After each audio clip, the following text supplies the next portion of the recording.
show up for these children, even though they're maybe not physically present. We're here and we have the opportunity to show up to the children who we all celebrated at the beginning of this council by showing them what it means to care about others, to care about justice. And that's again why we ask you to consider putting the resolution on your agenda and bringing it to a vote. We are above all concerned about the humanity of people on all sides of the conflict, but we really, really stress the disproportionate effect that children in Gaza, Palestinian children, have seen. Thank you.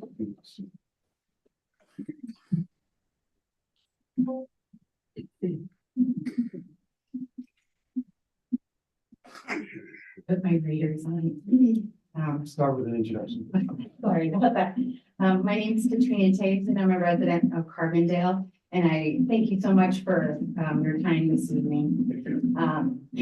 I am a mother of two daughters, a wife, a dance educator, and a small business owner here in Carbondale. And I also request that you consider the resolution for the ceasefire for Gaza in your next meeting and put it on the agenda. I come to this meeting as a person of faith.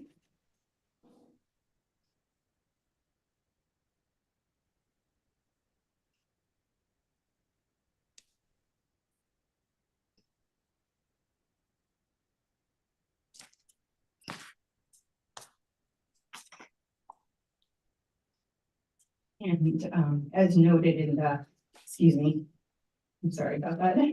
As noted in the Glenwood Springs Council meeting, another member of Ceasefire Now had put a really beautiful quote, which I wanted to quote and share with you this evening from Maya Hunt. She said, U.S. policy is supporting ongoing violence against civilian populations in Gaza, and I do not condone the actions that caused it, but I do ask you to do better when my federal government has failed me.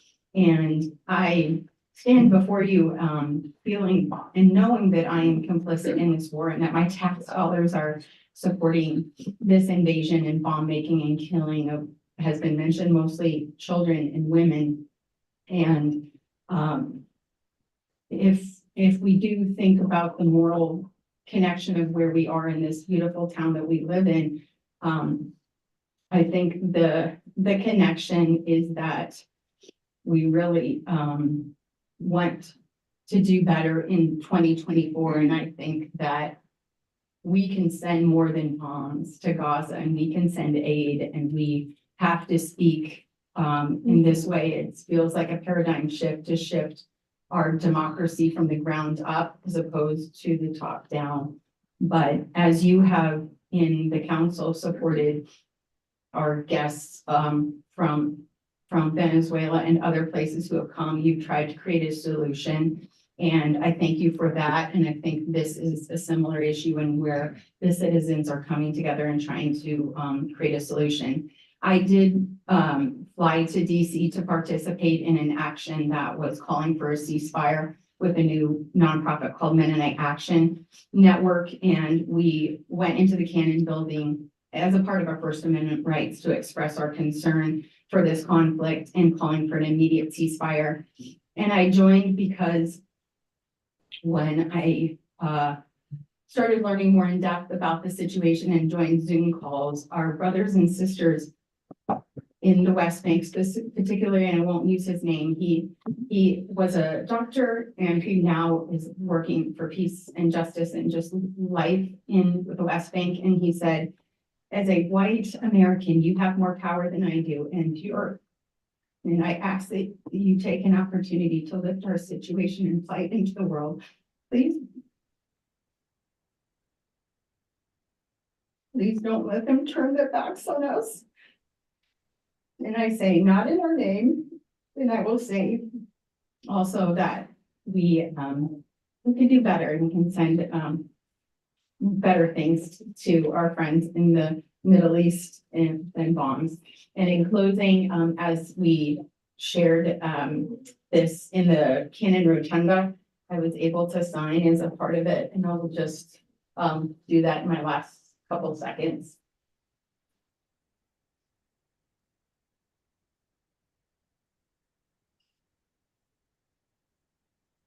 Peace, peace, peace. Thank you for your time.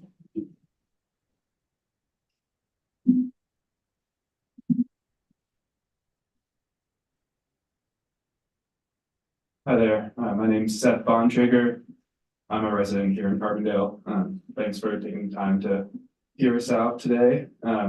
So I'm also a member of Ceasefire Now, Roaring Fork Valley, and I'm really just here to echo what my friends have said here, calling for a ceasefire resolution.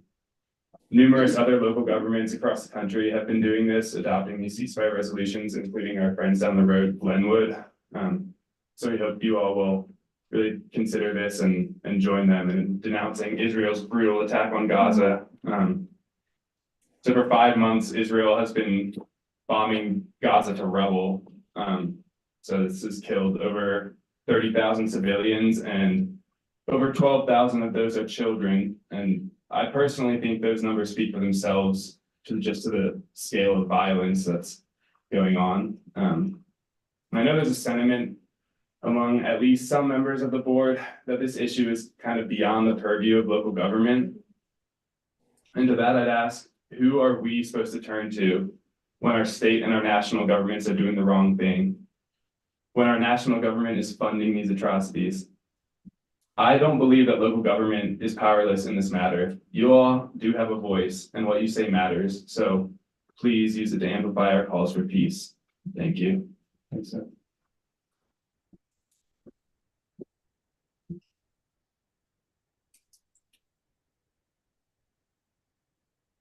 Howdy. My name is Paul Koulis. I live in Eagle. I'm a proud member of Ceasefire Now, Roaring Fork Valley. I'm here to add my comment in support of the ceasefire resolution. Mr. Mayor, the atrocities in Gaza are much worse than we think. Ralph Nader believes that the death toll is at least 200,000. He writes this in his piece published on March 5th, 2024. Quote, since the Hamas raid penetrated the multi-tiered Israeli border security on October 7, 2023, an unexplained collapse of Israel's defense capabilities, 2.3 million utterly defenseless Palestinians in the tiny crowded Gaza enclave have been on the receiving end of at least 65,000 bombs, missiles, plus nonstop tank shelling and snipers. The relentless bombing has destroyed apartment buildings, marketplaces, refugee camps, hospitals, clinics, ambulances, bakeries, schools, and mosques, churches, roads, electricity networks, agriculture, critical water mains, just about everything. 5,000 babies are born every month into the rubble. Their mothers wounded and without food, healthcare, medicine, and clean water for any of their children. With virtually no health care left, no medications, and infectious diseases spreading, especially among infants, children, the infirm, and the elderly, can anyone believe that the fatalities have gone just over 30,000? End quote. Ralph then cites 10 sources that support that the death toll in Gaza is far greater than what you and I are led to believe, including UNICEF, the International Rescue Committee, the Palestinian Red Crescent, Doctors Without Borders. They're all relating that the catastrophic conditions in Gaza are getting worse by the minute. In closing, the Glenwood Springs City Council passed a ceasefire resolution presented by our group. This is a local matter. Yours and my tax dollars are being used. The situation in Gaza could easily lead to a world war. If so, the United States could reinstate the draft. Finally, our group's resolution is symbolic. It won't save one life, stop one bullet or one bomb. But this hasn't stopped at least 70 other cities around the country from adopting a ceasefire resolution. And I'm hoping it won't stop you either. Thank you. Thanks.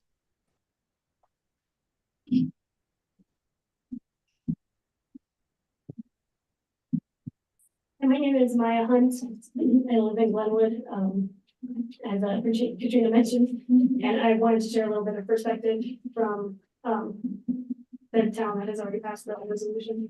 I'm asking you to consider at least passing the ceasefire resolution to set this community apart from our country's ongoing support of and complicity in creating a humanitarian crisis. We have contributed to killing over 30,000 people and causing hundreds of thousands to suffer in starvation.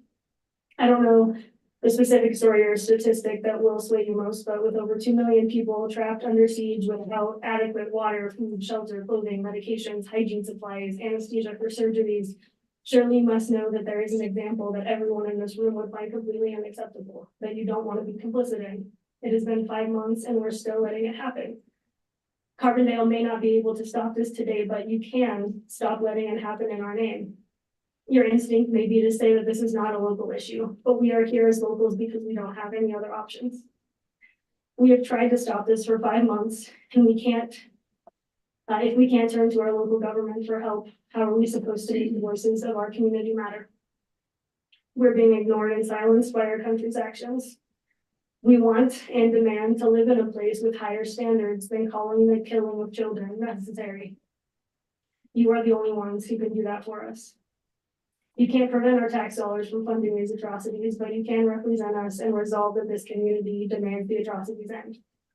We deserve better than to be represented by violence we don't condone. As a Glenwood resident, I want to speak to Glenwood's passage of the ceasefire resolution. I love Glenwood, but I don't know if I have ever been happier to live there. It is naive to imagine that history will overlook this moment and our actions within it. Next to the horrific daily life being faced by over 2 million people in Gaza, it is a small thing, but in 30 years, when I'm asked how everyone could let something like this happen, I will be able to say my town didn't. I want to convey the sense of relief I and others have felt from just that. But it isn't enough, and I want more than that. I want us to join together and make this end sooner, to prevent further loss of life, to lessen suffering we have caused. This valley is a tight community, and I consider Carbondale to be part of my home. I ask that you consider the ceasefire resolution as Glenwood did for the residents of Carbondale, and also to join Glenwood and further elevate the voice of this valley as a whole. Thanks, man. Thank you. Hi, everyone. Thank you for all your hard work here in Carbondale. I really appreciate it. My name is Joan Wallace. I am a resident of Carbondale. I am the child and grandchild of Holocaust survivors. I know firsthand, I've lived it for 72 years, of what hatred of Jews can cause and can lead to. The killing of 6 million innocent Jewish people in Europe during the Second World War. Jewish people need a safe place to live. We would not be happy if the town of Glenwood would send some bombs over to us every day. Israel needs to defend itself. The situation in Gaza is horrendous. Everybody wants it over. There's no one who thinks this is a good thing, including my Israeli family and friends, whose bomb shelter I sleep in when I'm visiting them in their safe room. The town of Carbondale should not pass this resolution. You have better things to do. We have elected officials that are on our pay, that we are paying with our tax dollars, who we can contact to do that. I trust all of you to be aware of the issues in our local town. Where was the outrage when Ukraine was invaded? Where was the outrage when Somalia was invaded? And there was genocide, purposeful genocide going on there. Why is it that it's always revolves around the Jewish people?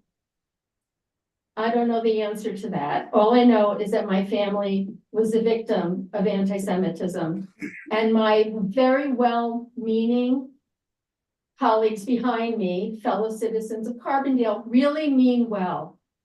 And yes, if Hamas released the hostages, there would be a ceasefire immediately. I don't think this is any of the town of Carbondale's issue. The statistics that my fellow citizens rattled off to you, where are those coming from? There's no official statistics. I just read an article the other day about how these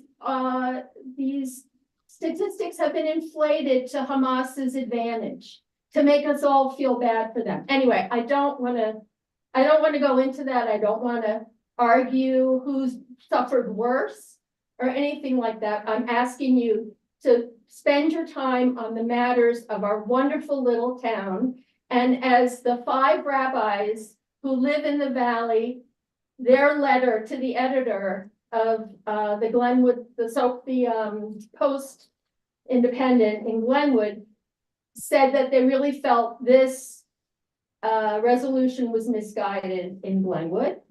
And it's a very complicated issue that I can't expect any of us to fully comprehend.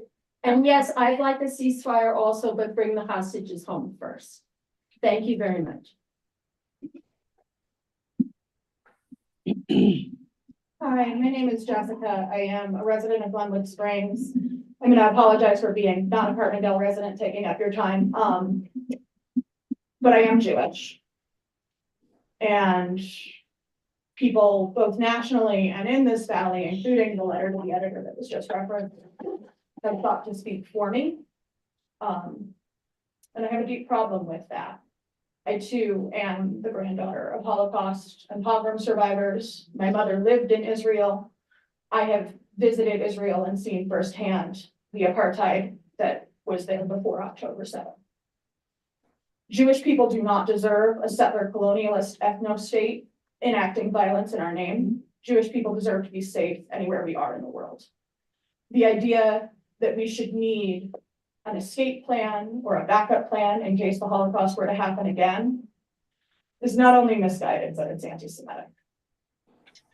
I am incredibly proud to live in Glenwood Springs for a myriad of reasons, but right now especially because they saw the urgency of this moment and passed a ceasefire resolution. I know it can feel far removed from Carbondale. I know Gaza's an ocean away and people have sought to conflate this issue as really complicated. But at the end of the day, you are not voiceless. You are sitting in this room because you are not voiceless. And I urge you to use the power that you have here and the voice that you have here to speak up for peace where our elected representatives at the state and national level have failed. And they have failed for 5 months now. At this point, I have called, I don't know how many times, both to my state representatives and to the White House. I've been lucky to get a voicemail. And so we're here calling on our local officials because honestly, y'all are the only ones who have to sit in a room with us. So you don't have staff that can kind of field things away from you. Yeah, I grew up with stories of the Holocaust, and I grew up with the overarching question, what would you have done? If you were alive during that time, what would you have done? How would you have acted?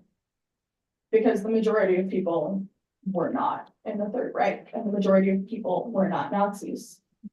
The majority of the people were content to watch as a genocide unfolded and to do nothing. And that is what our country has been doing for the past 5 months. Arguably, we've been funding it and sending the bombs as well. But the global majority has done nothing. The stories coming out of Gaza are my grandparents' stories. The stories of men executed in front of their families. The stories of children starving to death or dying of completely preventable illnesses. The stories of miraculous escapes. Those are the stories I was raised on, and my family was not the one holding the guns. I urge you not to conflate Zionism with Judaism, and I urge you to bring this to a vote. These ceasefire resolutions have power, and I urge you to act on that. Hi, my name is Hannah Sago. I live in Glenwood Springs. I'm also a ceasefire now running for Valley, and I echo a lot of what my colleagues have already shared, and I just want to add two things. One is that I urge you not to shy away from this because it may be seen as controversial. Struggles for peace and justice throughout history have been seen as quote unquote controversial. Martin Luther King Jr., when he spoke out against the Vietnam War and called for peace, received incredible backlash and criticism for stepping out of his quote unquote lane of civil rights. I urge you to follow the moral clarity and courage and leadership of Glenwood Springs and pass a resolution that calls for a ceasefire, a return of the hostages, and a release of arbitrarily detained Palestinian civilians. Please look over the resolution we've put before you to consider. 102 cities across the US have already passed similar ceasefire resolutions, including major cities like Chicago, Seattle, Atlanta, Minneapolis, St. Louis, and Detroit. So you all would be joining good company if you follow their footsteps and pass a resolution like this. Thank you.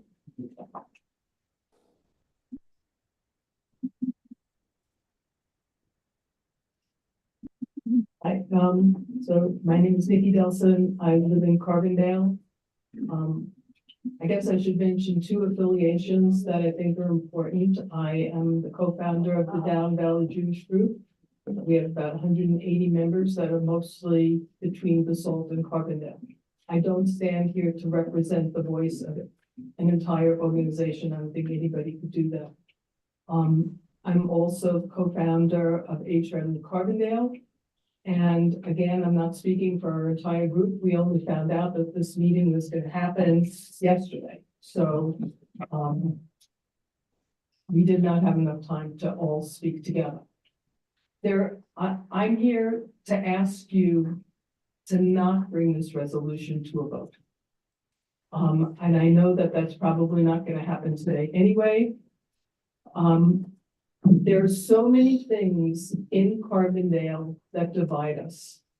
And as a founder of HRM Carbondale, we have tried to look for those things that unite us, those things that bring us together. If this resolution is brought to a vote, you will have more of what we have right here today. I'm not going to try and present statistics. If you bring it to a vote, I would hope that we would have time to have the entire Jewish community from Aspen to Parachute here to talk about the other issues that are not being presented. We're hearing a one-sided issue. I'm not going to talk about that. I'm asking you to think in terms of if you were to pass this resolution, what it would mean as one of the most divisive things that you could do in the town of Carbondale. It would put us one against another rather than uniting us as a group. And I hope that you would consider all of that before you would make a decision. Nobody from any person that I have talked to is not in full anguish and in full pain, whether or not we are children of Holocaust survivors or just in anguish over what is going on in Gaza. I don't know anybody who is not in that place. I think the question before you is whether or not you want to continue this conversation without an answer, without an end, that has been going on for thousands of years in different formats. Thank you. Anyone else like to address the board? It's here, and then we'll move to some people that are online. My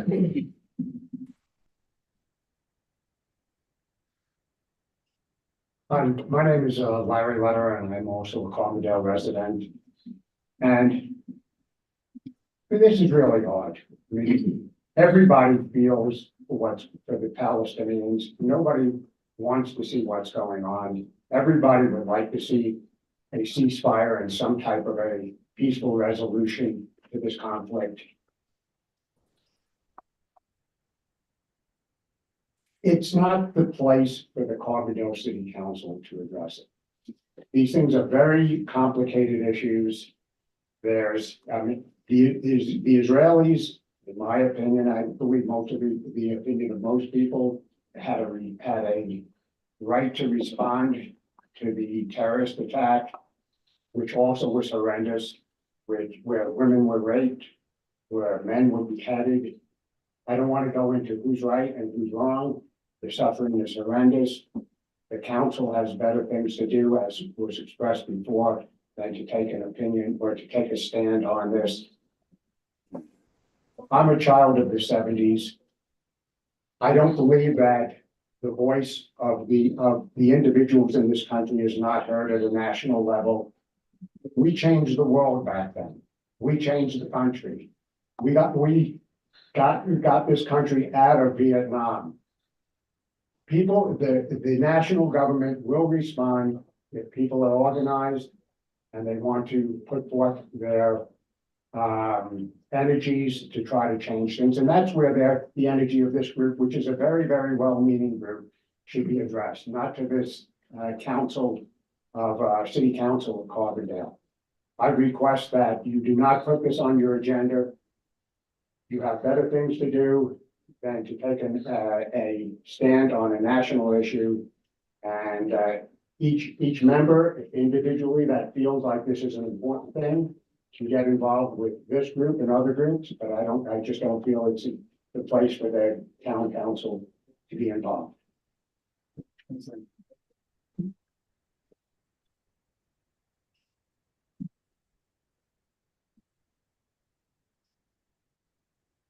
Thank you, Larry, because I fully agree with you. I have lived in Israel. I have worked with all the Holocaust survivors, and I guess watching what's going on now absolutely tears me apart. I certainly feel for all of this being Palestinian. I see what's happening with the kids, but I do not feel, and I won't say you have better things to do, but I don't think this is something that the town council should get involved in.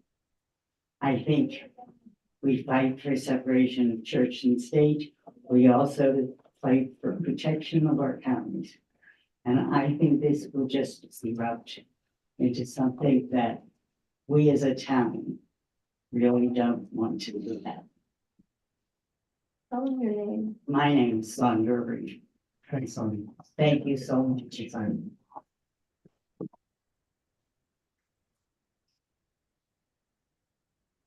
Good evening, I'm Ron Kokish. I'm Jewish, I'm a child of the Holocaust. I don't hold survivors, they got out before it started because they saw it starting. They were lucky that they could. I'm a member of the Aspen Jewish Congregation of Down Valley Jews. I may not be after tonight because I don't necessarily agree with my friends.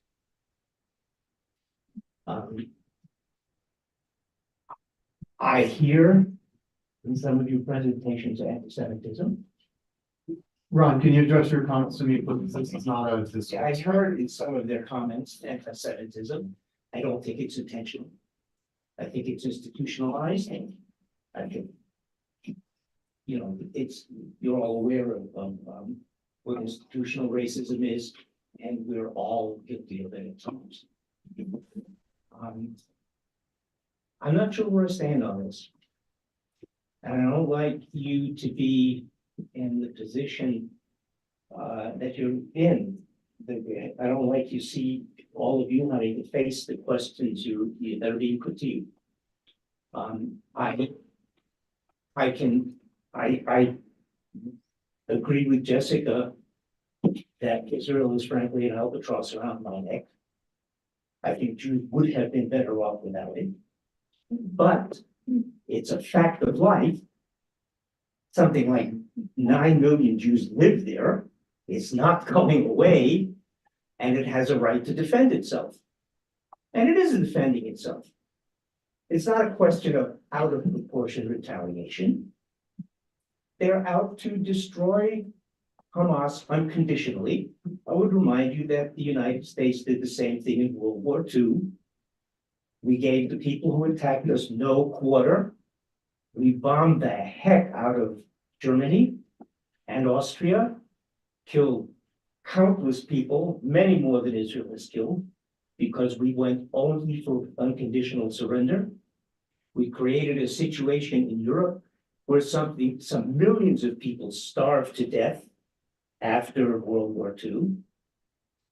So there's nothing new here, folks. And I'm not saying that because the United States did it in the 1940s, Israel should be doing it now. No, nobody should be doing it. But you see how complicated this is.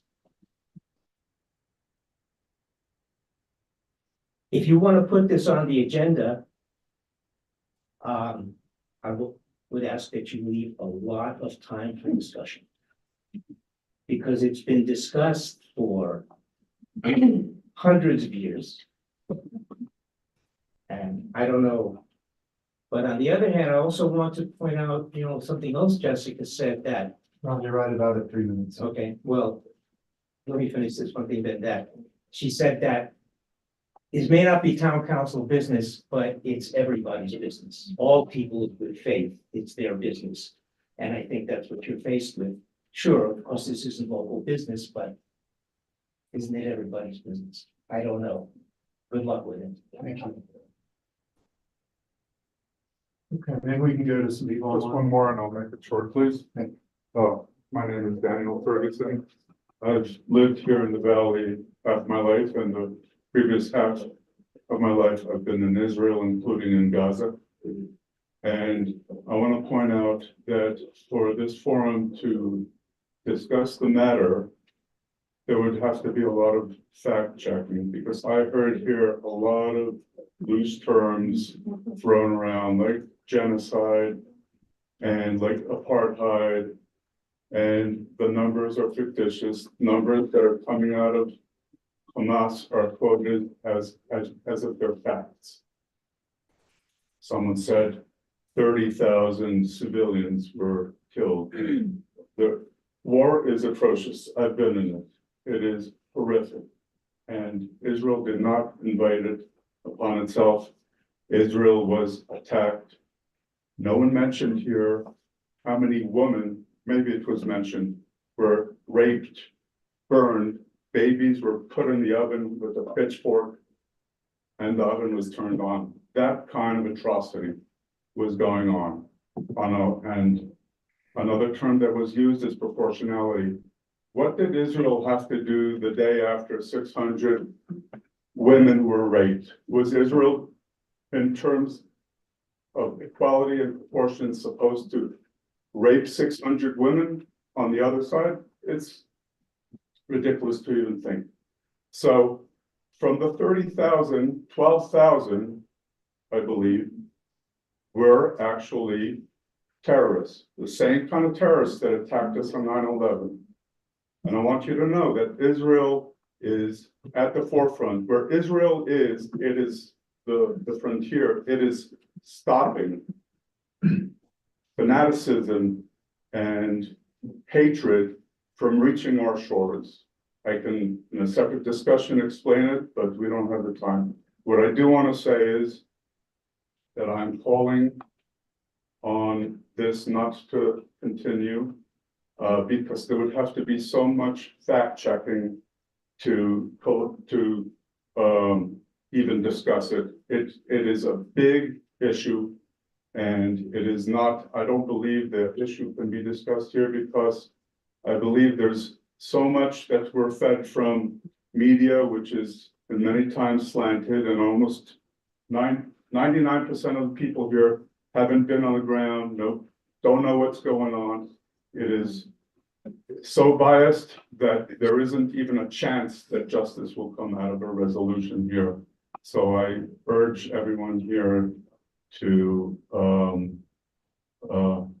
not proceed with the call to proceed with this. Okay, thanks a lot. Thank you. Can we hear from a couple people online? So if you're online and you have a Zoom hand raised, maybe we'll just start at the top. You want me to read them? Sure. Elliot Flayden.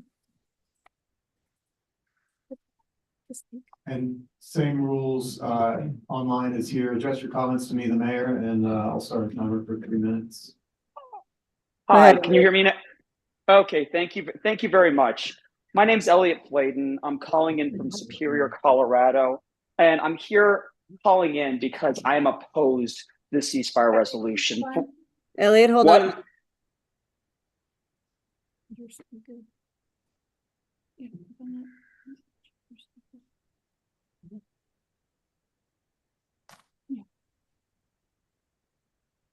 Try now.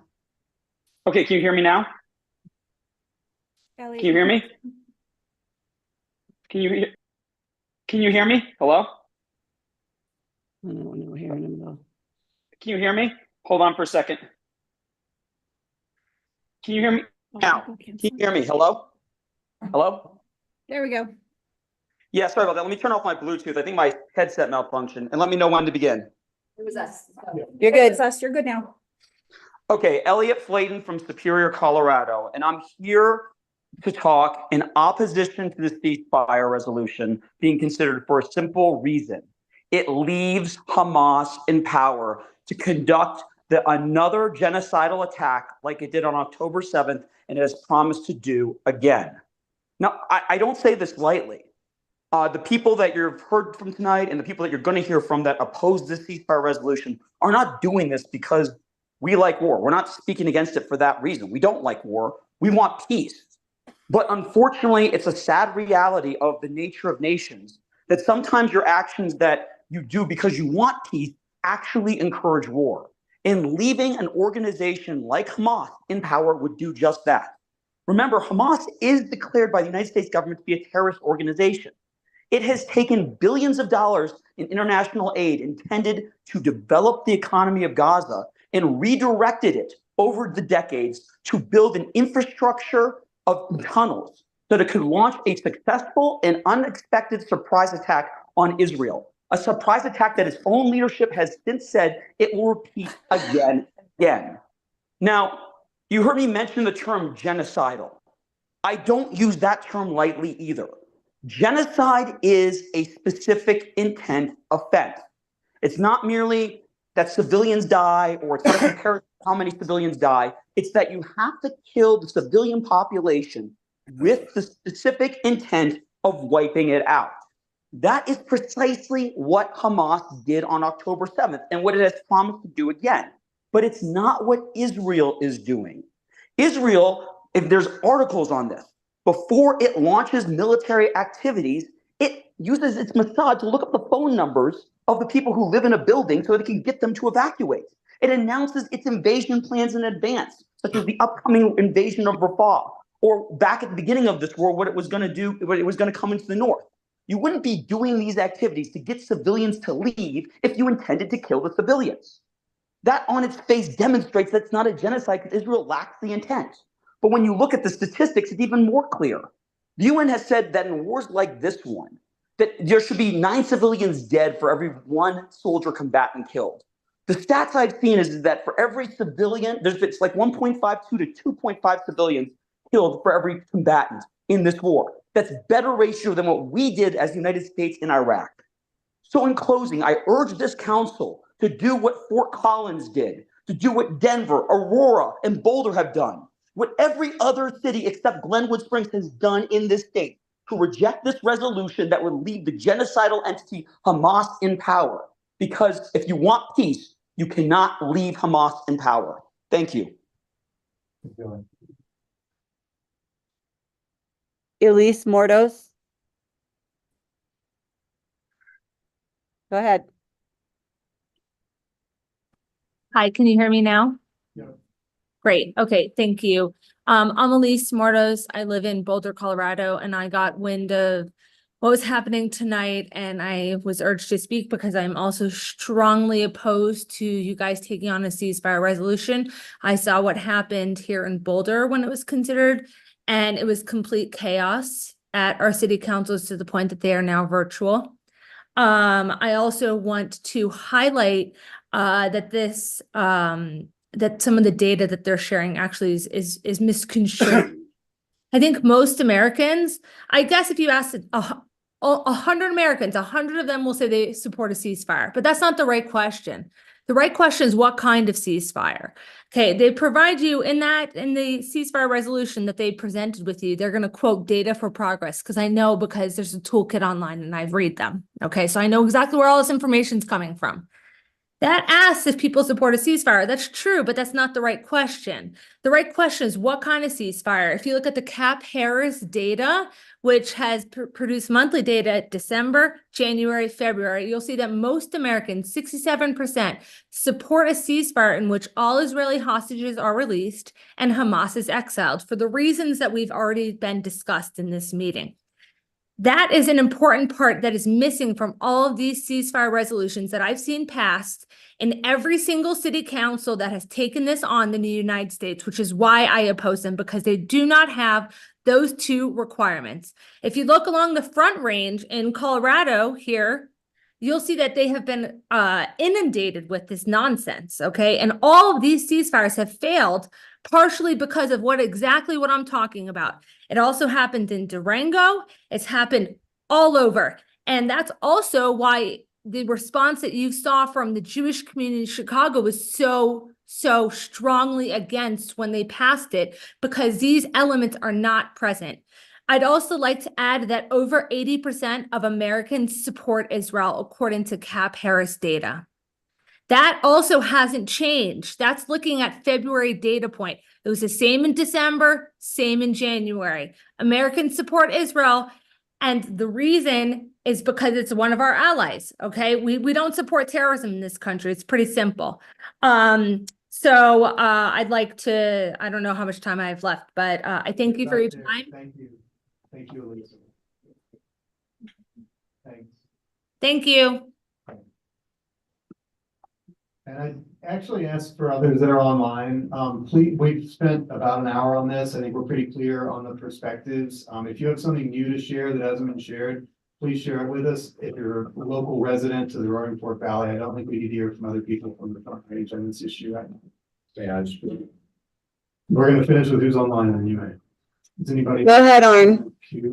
Hi. Hello, I'm Arn Menconi. I'm a Carbondale resident, and I ask if you would please sign the resolution for the ceasefire.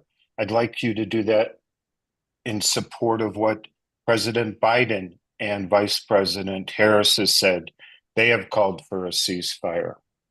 I've listened to a lot of people on the opposition, and I want to point out that many of the things that they were saying are incorrect, and you could be referencing some of this information from Israeli papers themselves.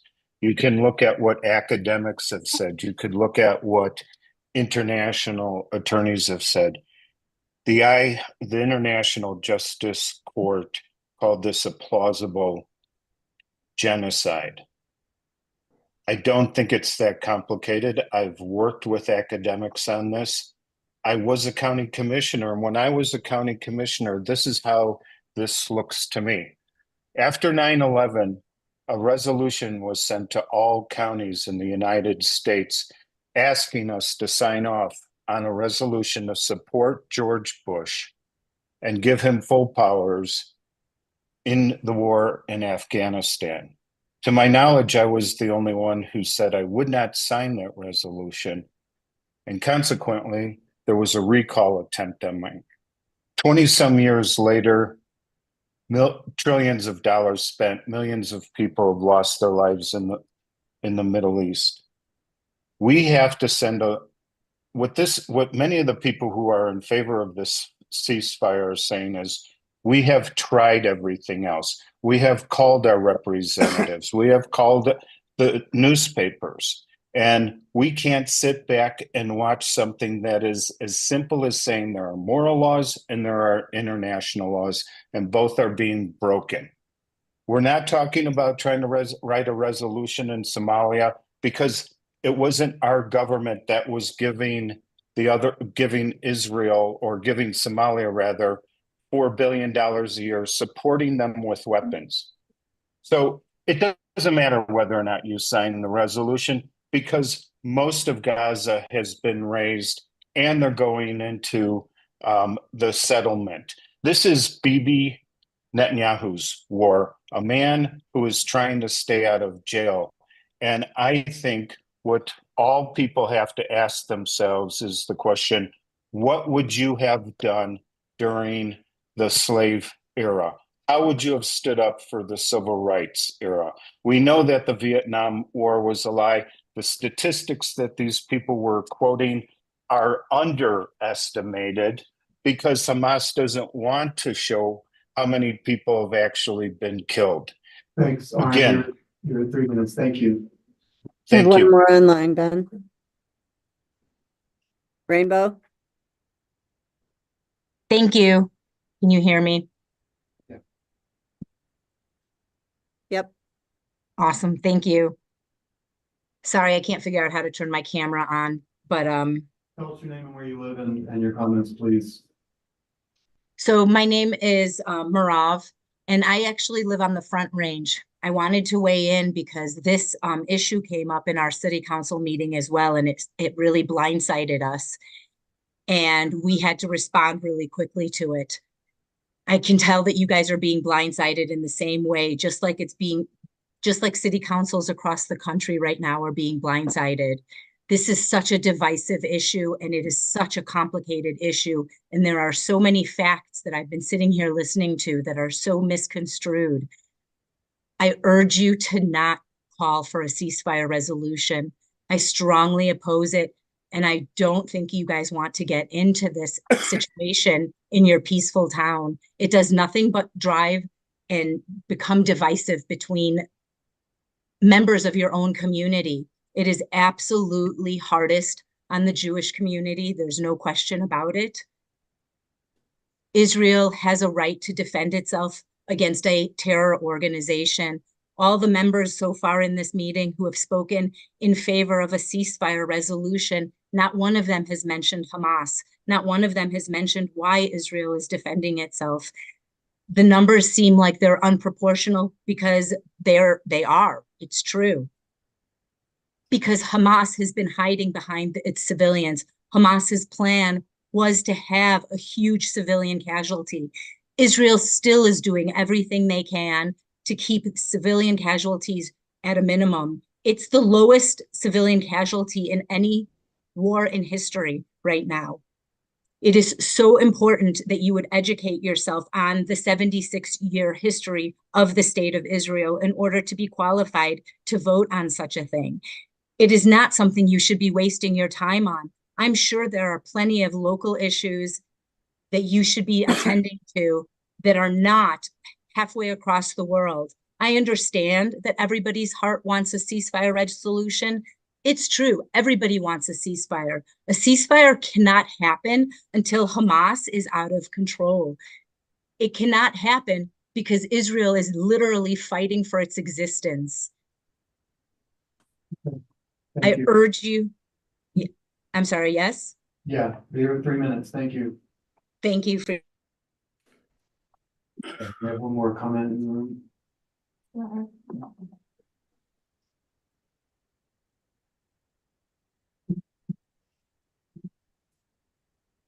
Thank you. My name is Larry Bogatz, and I live in Carbondale. I didn't come to speak tonight. I didn't want to speak because I was busy listening to the comments by the prior speakers, some of which I agreed with, some of which I disagreed with. And that's sort of the situation in which we find ourselves because we're not addressing the specific reason that we're here to meet tonight.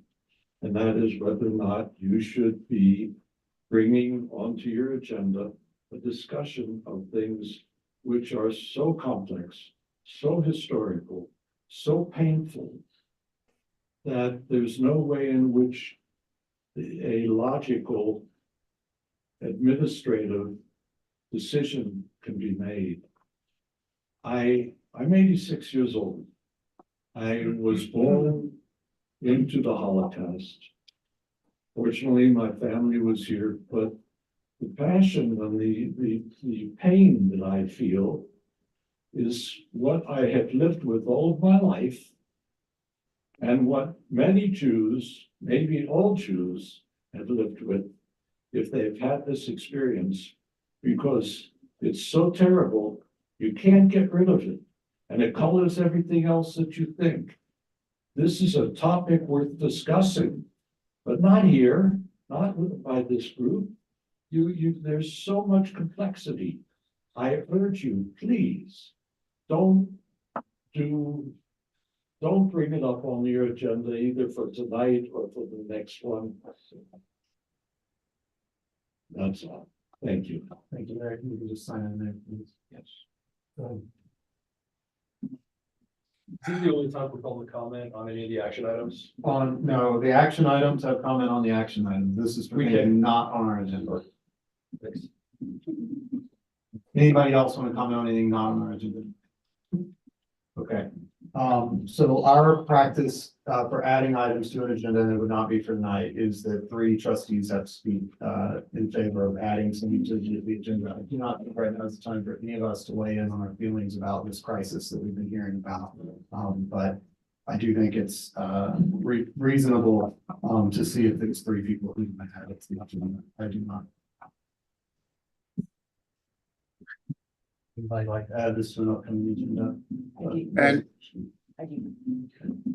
Marty? Where am I looking? yeah, Marty. Thanks. I don't want to talk about the politics of this. It's whether there are 3 of us that want to put this on the agenda. Personally, I don't think it's appropriate. We were elected to serve the town of Carbondale and its citizens. We are very, in the best sense of the word, we practice democracy. Everyone who wants to got a chance to get up and say their piece. But there are all these international things going on in Haiti, in Ukraine, in Myanmar, and yes, in Gaza. But that isn't what our purview is. Our purview is the town of Carbondale. And that's what we should stay focused on. Like I said, I don't want to get into the politics one way or the other.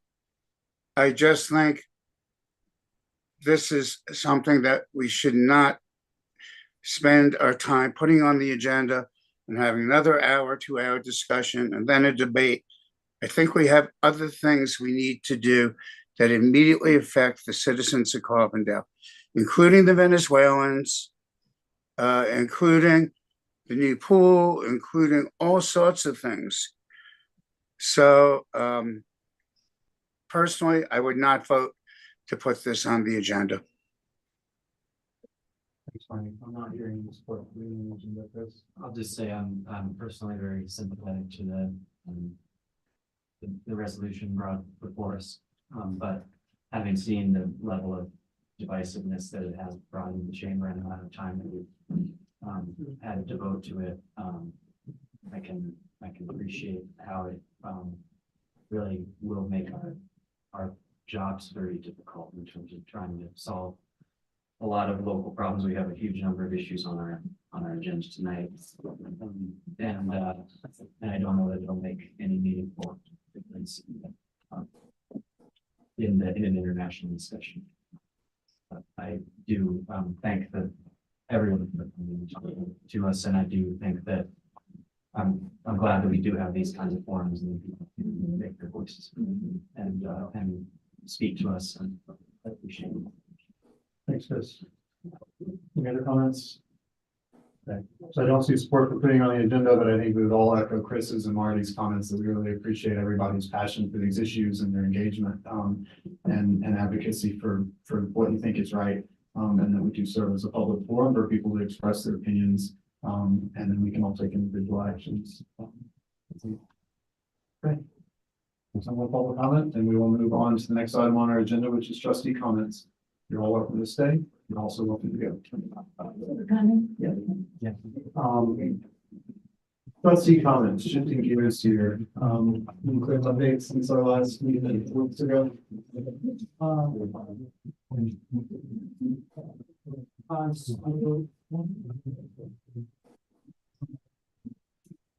We have any conversation. I can't hear you. We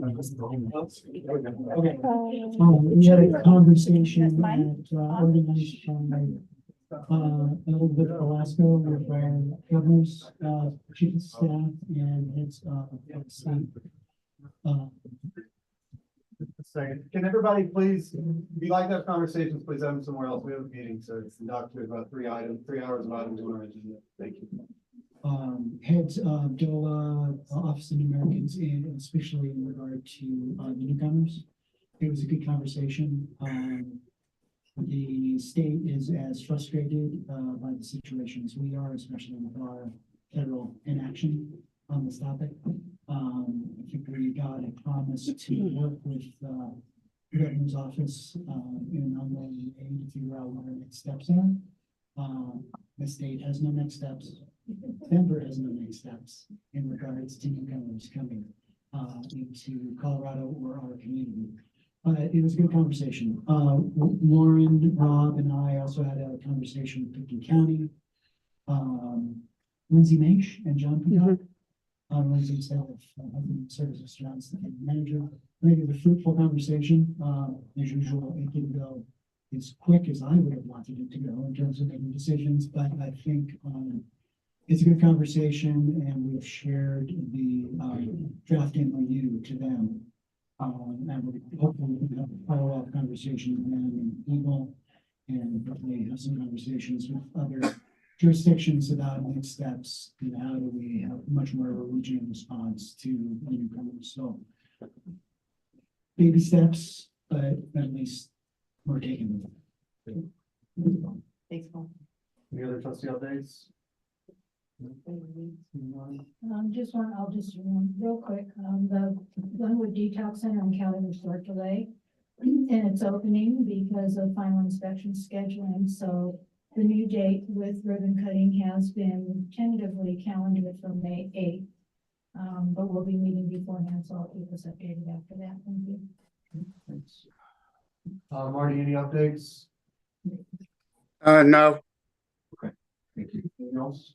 Okay.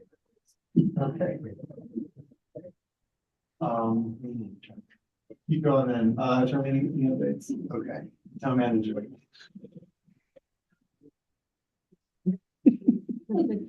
I'll be quick. Two things, just an update on what's going on with the newcomers. Thank you, Colin, because you said half of what I had to say, so made it all quick. We still have 40 people approximately in the shelters, but we are not filling beds now if someone leaves. As of last Friday, the wait list is no longer a wait list. We are working on winding down. Our next sort of line crossing is when the dinner service ends on March 22nd, when the schools go on spring break. We're having a lot of discussions about regional efforts. I've been talking to a bunch of nonprofits about who's willing to lead, who's capable of leading, what do they need to do. And I know that a bunch of the nonprofits are meeting early next week to sort of come up with a menu of services, what case management services are necessary or recommended that we would like to have this regional coalition serve. The biggest problem is always going to be shelter because there aren't any locations. But in the meantime, even if there isn't shelter, that doesn't mean we can't do something. So that's where we are with that. I'm happy to answer any questions. A little bit of good news.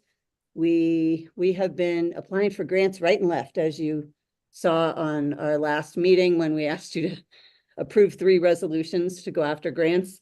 We're just awarded a local planning grant in the amount of a little more than $108,000 by DOLA to help us do 3 things. One is engage a planning consultant to help us analyze, review, and propose text amendment changes to the UDC based on the comprehensive plan and some other things. Digitizing our planning and building files, and also acquiring software so that we can speed up our process, particularly with affordable housing, but with all permitting to to allow people to apply for permits online. So that's all good news. Questions for Lauren right now? We'll have a more in-depth update and discussion of the refugee situation next week. Our work session. Okay. Moving on into action items. First one is a public hearing for a new liquor license for Domingo Sausage. Somebody hear from the applicant. Okay, you can come on up and just introduce yourself and tell us a little bit about the business and if you've ever had a liquor license before. Question, the Wi-Fi, are you guys on? I can't seem to get on. I'm on. You're on? I'm on. No, it's not. Seems like it's about 50-50 with the Wi-Fi. Okay. We're probably not on the guest network. Do you want to go on the visitors one? Do you know what the password is? Welcome to Seadale. No, okay. Hmm. We're not on the guest one. I don't know one. Yeah.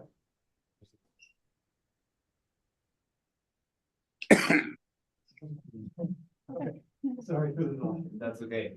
My name is Lucas Echesco. I'm the owner of Domingo Sausage Company, which is open Bodegon. And first of all, I want to thank the town of Carbondale. They put a great effort, and it really, it takes a village. They all came together to make this happen. Since we started this venture in 2020, the dream has been to bring the flavors from Argentina and share them with the community. And with great reception, our business has been growing since then. And now the time has come for us to open a restaurant. And yes, the only thing we need is to be able to pair our delicious food with some good wine. So that's what we're here for. Okay, great. Thank you. Have you ever had a liquor license before? No, we haven't. Okay. But you're familiar with all the regulations. I mean, the main things we're always concerned about are over serving, or serving people underage. Yes. Any questions for the applicant from the board? No. Super excited. This is a public hearing. Would anybody from the public like to speak about this application for a new liquor license? Okay, close the public hearing and entertain a motion. I would move to approve a liquor license for Domingo Sausage Company. Second. Motion by Erica, second by Lonnie. All in favor, say aye. Aye. Aye. Okay, motion passes unanimously. Thanks and good luck. Thank you. All right. Great food. Next action item is public hearing for transfer of ownership for retail marijuana store license for HQ Sopris LLC to Consciously Crafted LLC. Do we know for this one? I believe they're online. Oh, you're here. So Dylan. Maybe just give and us a Allison. big picture of what's going on, and then we'll ask our town clerk if she has anything to add, and then we'll see if there's any comments from the public. Sure, and I believe the CEO is online as well. Yep. Dylan. I just want to add that, Consciously Introduce Crafted. yourself, please. My name is Christina Provenzano. I am the HR director for Plum Companies, which is the parent company to HQ Sopris. Okay.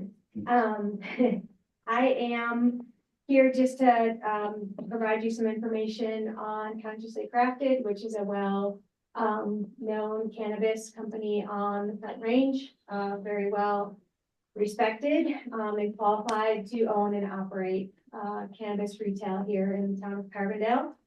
I'd also like to add that this change of ownership will bring minimal disruption. We plan on keeping staff, maintaining a positive relationship with the town staff here, and also continue to be a responsible member of this Carbondale community. Okay, thank you. Would the CEO online like to add anything? No, I think that was great. Thank you, Christina. Town clerk Jessica, would you like to add anything to this? Do you have any concerns? I don't, but I just wanted to remind you guys that this sort of came about from when we updated the codes earlier to allow non-residents of Carbondale own marijuana facilities in town. So this is the first action from that, so. So we made it where we used to say that at least 10% of your ownership had to be within a certain geographic area Right. here, and now we just say you have to have sort of a local agent Right, So you still have that. so we still have a That's- local agent. You're the Yep. local agent. Yep. Okay, this is a public hearing. You can sit down if you want to. Would anybody from the public, like to comment on this application for a transfer of ownership of a retail marijuana license? Go online, raise your Zoom in. Okay, seeing none, I'll close the public hearing and entertain a motion or discussion on this one. This refers to a manufacturing facility. So there's two. So we're doing the retail first and then we'll do the manufacturing. Okay, so the retail is high Q and the manufacturing is over on Buggy Circle. Oops. Anybody want to make a motion on the retail transfer? I would move to approve the transfer of ownership of the retail marijuana store license from HQ Surplus LLC to Consciously Crafted LLC. Second. Motion by Erica, second by Lonnie. All in favor, say aye. Aye. Any opposed? All right, motion passes unanimously. Next one is going to sound familiar. This is the one Chris is referring to. Public hearing on transfer of ownership for retail marijuana manufacturing facility. This is Plum Manufacturing LLC to Consciously Crafted. Would you like to address this one as well? Is this the same? Yes. Okay. Good. The same ownership coming in, we manufacture out of 500 Buggy Circle. And we'll be continuing to make the same products that we have. I'm just getting a request from people online saying that they can't hear the trustees very well. So if you can move your microphones a little closer, that might be helpful. Okay. Thank you. Speak up. Thanks for listening. All right, well, this is a public hearing as well. So would anybody from the public like to comment on this transfer of ownership of a retail marijuana manufacturing facility? Let me see, none, I'll close the public hearing. Jessica, any other information about this one? Nope, same thing. Yep, pretty straightforward. Okay. Entertain a motion or further discussion? I would move to approve the transfer of ownership of the retail marijuana manufacturing facility licensed from Plum Manufacturing LLC to Consciously Crafted LLC. Second. Motion by Erica, second by Lonnie, all in favor, say aye. Aye. Aye. Any opposed? Motion passes unanimously. All right, thanks. And Jessica, thanks for all the work that goes on in the office before it gets here. I think to the public, that looks like a really straightforward process, but that's because we trust that our town clerk has worked with these folks at length. Had a review by all the appropriate agencies, a tremendous amount of state regulation as well. And really by the time it gets to us, everything's been resolved or we hear about it. So that's why that moves so smoothly. Next item on the agenda is 5 Point Film Festival Park and Street Use Agreements for liquor license. I will recuse myself. Okay, that's not Last one. All right, hi, Tracy, just introduce yourself for anybody who doesn't know you and tell us big picture and maybe any changes from last year. Great. My name is Tracy Wilson. I live in Carbondale and work at Flashway. And I'm Ally Sangley, Carbondale resident, and I'm the festival operations manager for 5 Point. And we are April 25th through the 28th this year, a little bit later, kicking off on Wednesday, the 24th at Crystal Theater. And we're looking for liquor license, as we'll have activities inside the rec center and outside of the rec center. The major changes, we're not having any big community concerts outside this year. Okay, this one's pretty straightforward, I think.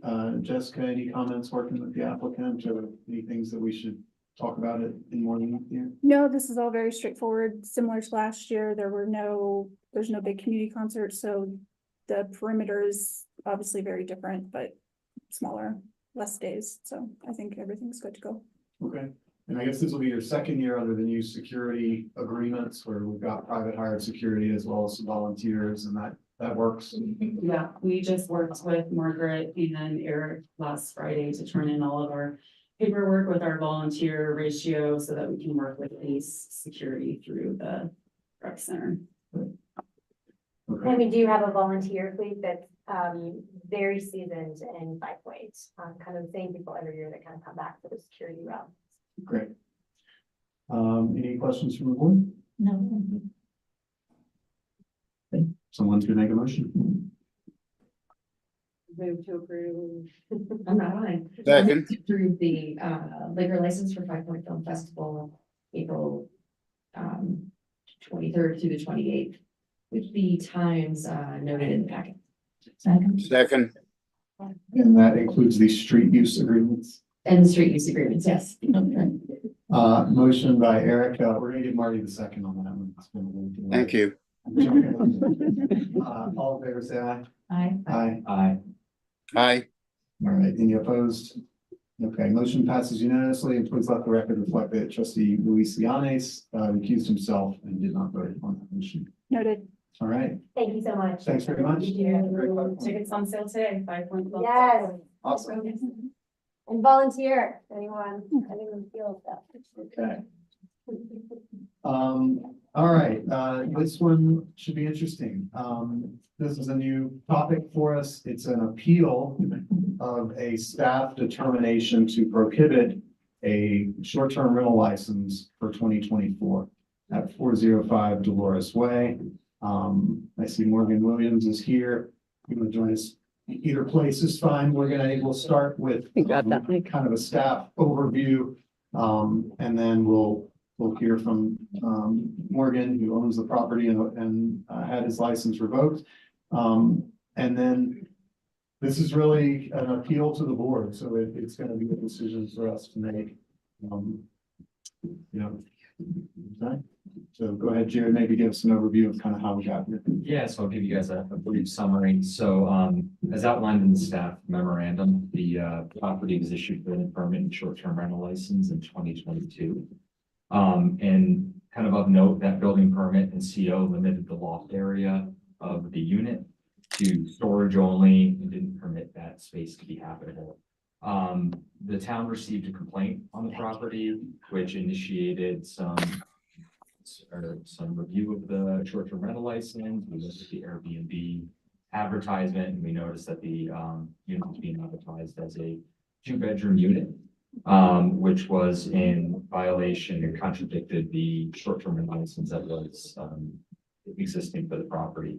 So we reached out to the applicant or the property owner to do an inspection, and after that town inspection, we did find that the property was in violation of some building codes and safety regulations. Namely, the loft area had been converted to habitable space without the necessary permits, and there was an addition of a kitchenette in the unit. In addition, those violations also violated the town's zoning code by having a primary residence and having 2 accessory dwelling units on the property. Our codes only allow for 1 accessory dwelling unit in certain areas. So the town issued a notice of violation to the property owner outlining those violations and the necessary actions to remedy the situation. The property owner, Mr. Williams, did work with the town to apply for a building permit, remedy the violation, and received his final approvals on January 24th of this year. Within that notice of violation letter, there was a determination decision by town staff to prohibit the property owner for applying for a short-term rental license in 2024 as going to result of the 2023 short-term rental license violation. And so the property owner is appealing that staff decision, seeking permission to apply for a short-term rental license in 2024. And so, really, I think it's worth hearing from the property owner, reviewing this record that we provided you guys, and then making a determination whether you agree with the staff determination or have determined that some other course of action is warranted. Happy to answer any questions you guys might have. Thanks, Jared. Questions for staff?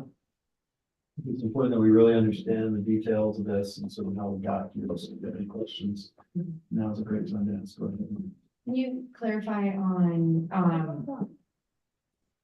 and I feel like I read it, but I can't remember, how you guys first were doing or why you guys were first there doing the inspections, I guess?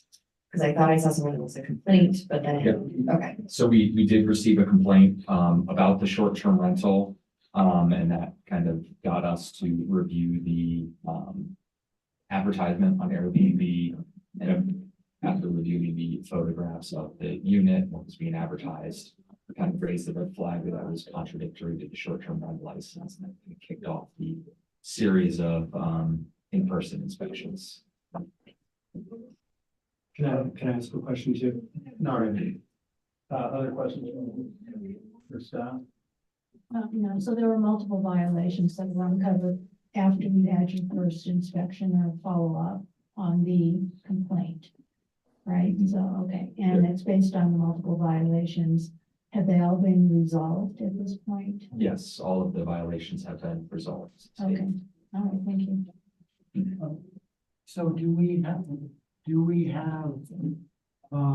mic's low. yeah, mine's not. Oh, it's on. Yeah, okay. I'm proposing, so, what was it say? Yes. I was gonna ask them, go ahead. Yeah, we'll come around to it, I'm sure. So did we did we have a set, was that part of the, I don't remember, but so embarrassed, did we establish a sort of set penalty, or is that sort of a gray area? So it's a little bit of a gray area, from a technical standpoint with the code. We didn't necessarily, revoke the short-term rental license. The 2023 license expired at the end of 2023, like all 2023 license did. And so we just, prohibited them from applying for a 2024 license. And that wasn't, and there's some discussion of suspension versus revocation. Can you describe? Correct. So the code allows for a short-term rental license to be suspended or revoked by the town manager. And it sets out some requirements that the town needs to do. So we included that as kind of standard enforcement. Although the notice of violation was at the end of that license, we didn't feel it was necessary to suspend or revoke the license. It was going to expire within 30 days of the violation really being worked on. And so we felt that applying a limitation on the 2024 license was appropriate due to the 2023 violation. And so that is technically a revocation. It's not either one, I guess. It's just a random. Can't apply. And is there any understanding of when that revocation or suspension ends, or would it just be the next year? During the year, basically? Yeah. So based on our notice of violation correspondence, we would allow the applicant to apply for a short-term rental license in 2025. So in theory, late 2024. All right. So if you, set aside the SDR short-term rental, violation, what's the penalty for the building issues and the, zoning accommodations? So as the applicant pointed out in his appeal letter, the penalties were, I believe, double fees for the building permit. I believe that was the primary penalty. I'd have to review the specific letter, but there might have been one other, but it's generally fee related associated with the building permit. And removal of the violating issues. Correct. Work staff, what we hear from Barbie? Just quickly, it seems like, either a license or there's not a license. Do we have anything akin to a provisional license when there's been an issue like this set forth? No, okay, thank you. And is there anything, Jared, that would prohibit the property owner from renting it month to month or long term? No. At this point, so it's up to code, so they can go ahead, they just can't rent it for less than 30 days at a time. Correct. Okay. Okay, any other questions from us? Yeah, Ben? Yes, Marty. How was it in working with Mr. Williams? Was he cooperative in getting the, excuse me, Yeah. the issues addressed? Yeah, he worked diligently with town staff to apply for a building permit and remedy the situation and met all of the requirements that the town asked of him. So I would say yes to that. He was cool. Okay, I'm just gonna throw something out there. Rather than wait till 2025 to get a new license, could we give a little and maybe make it like, I don't know, September 1st of 24? Kind of meet halfway on this? That's certainly within the trustees' right to set a new, timeline. I think one thing staff has thought about since this letter has gone out is, if the trustees do want to have some reduction in the restriction on applying would be to set that timeline to correspond with the remedy of whatever the violation is. So it's not a taking time on when the violation is noticed, but when the violation is fixed. Well, I'm just saying, I think the willingness to get the situation rectified. If we could have a little give on this, because I realize that creates a financial burden for him. And, giving him 3 or 4 months into this year where he could make use of it would probably be beneficial to everyone. And Jared, just elaborate a little bit on what you're saying as an option there, because I think whatever we do here, we're probably going to want to follow in future cases. So what date in this case and in general what are you referring to there? Yeah, so the date would be that the final inspection, which occurred on January 24th, 2024. And so the applicant was notified in October and September of 23, applied for the permits, worked to remedy it. And so if the trustees want to set some sort of time frame for, a prohibition on applying, it should be from when that application or when that violation was remedied, not from when they were first noticed. Okay, that makes sense. So, just so I'm so there's multiple things that have happened here. But it sounds like the code violations, we have a process that you can remedy them. You have to pay extra. And then afterwards, everything's good. Correct. With the short-term rental, what we basically instituted is that if you violated any violation, you cannot re-up. May I? Yeah. I think the point is not, I mean, if there's any violation, if it's a small violation, obviously they would get notified, they would have the opportunity to correct it, and they may not have any real penalty, or they may just not be able to rent it out for a couple of weeks while they fix whatever it is. This particular violation, it was brought to my attention because I got a phone call that there was a life safety issue in the short-term rental. And the way that it was initially brought to us was that I believe the building permit that was applied for this space was for a master bedroom and bath. And as part of the space, there's this storage loft up above. And John Plano's the one who did or maybe John Plano started it and Aaron finished it or what have you.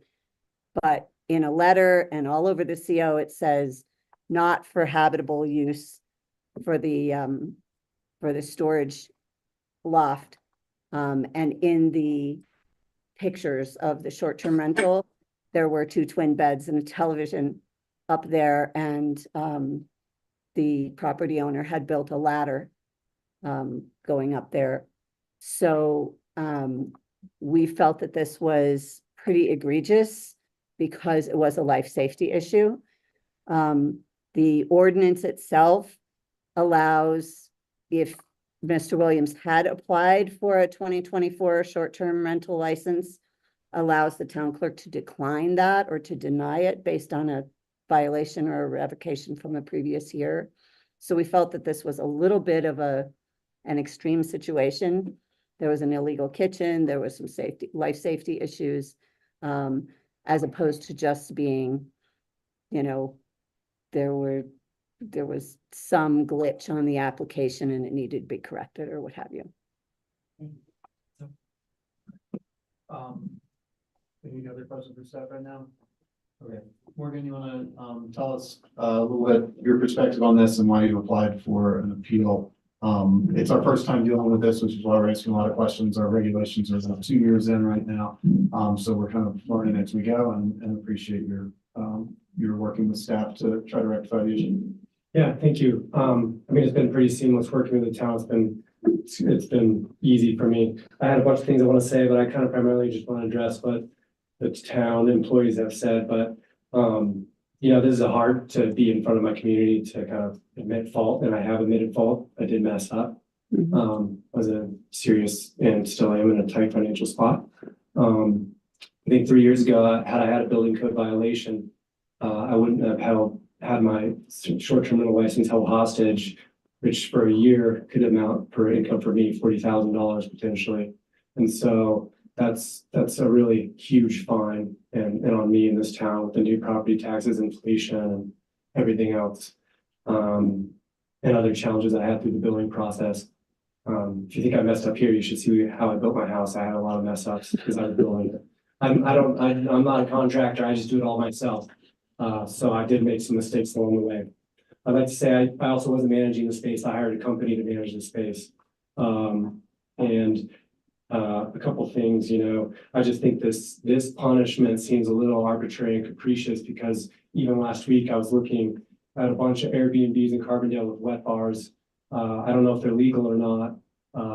A bed with a ladder to it.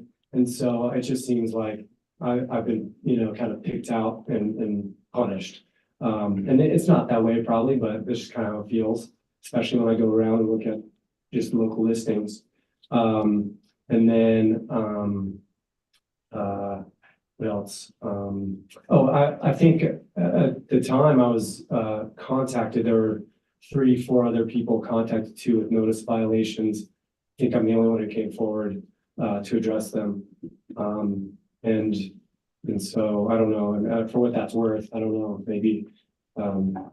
Anyways, you know, there's a couple other things the town decided to do as a punishment was also to my storage loft remove the railings I had going to the storage loft. And so now going to my storage loft, I have no railings going to them. And so that to me presents a safety hazard, but that's, I guess, up to the town inspector who decided that they should be removed, probably because he don't want me using it again. I understand that, but it's a safety violation, it's a safety hazard, I think.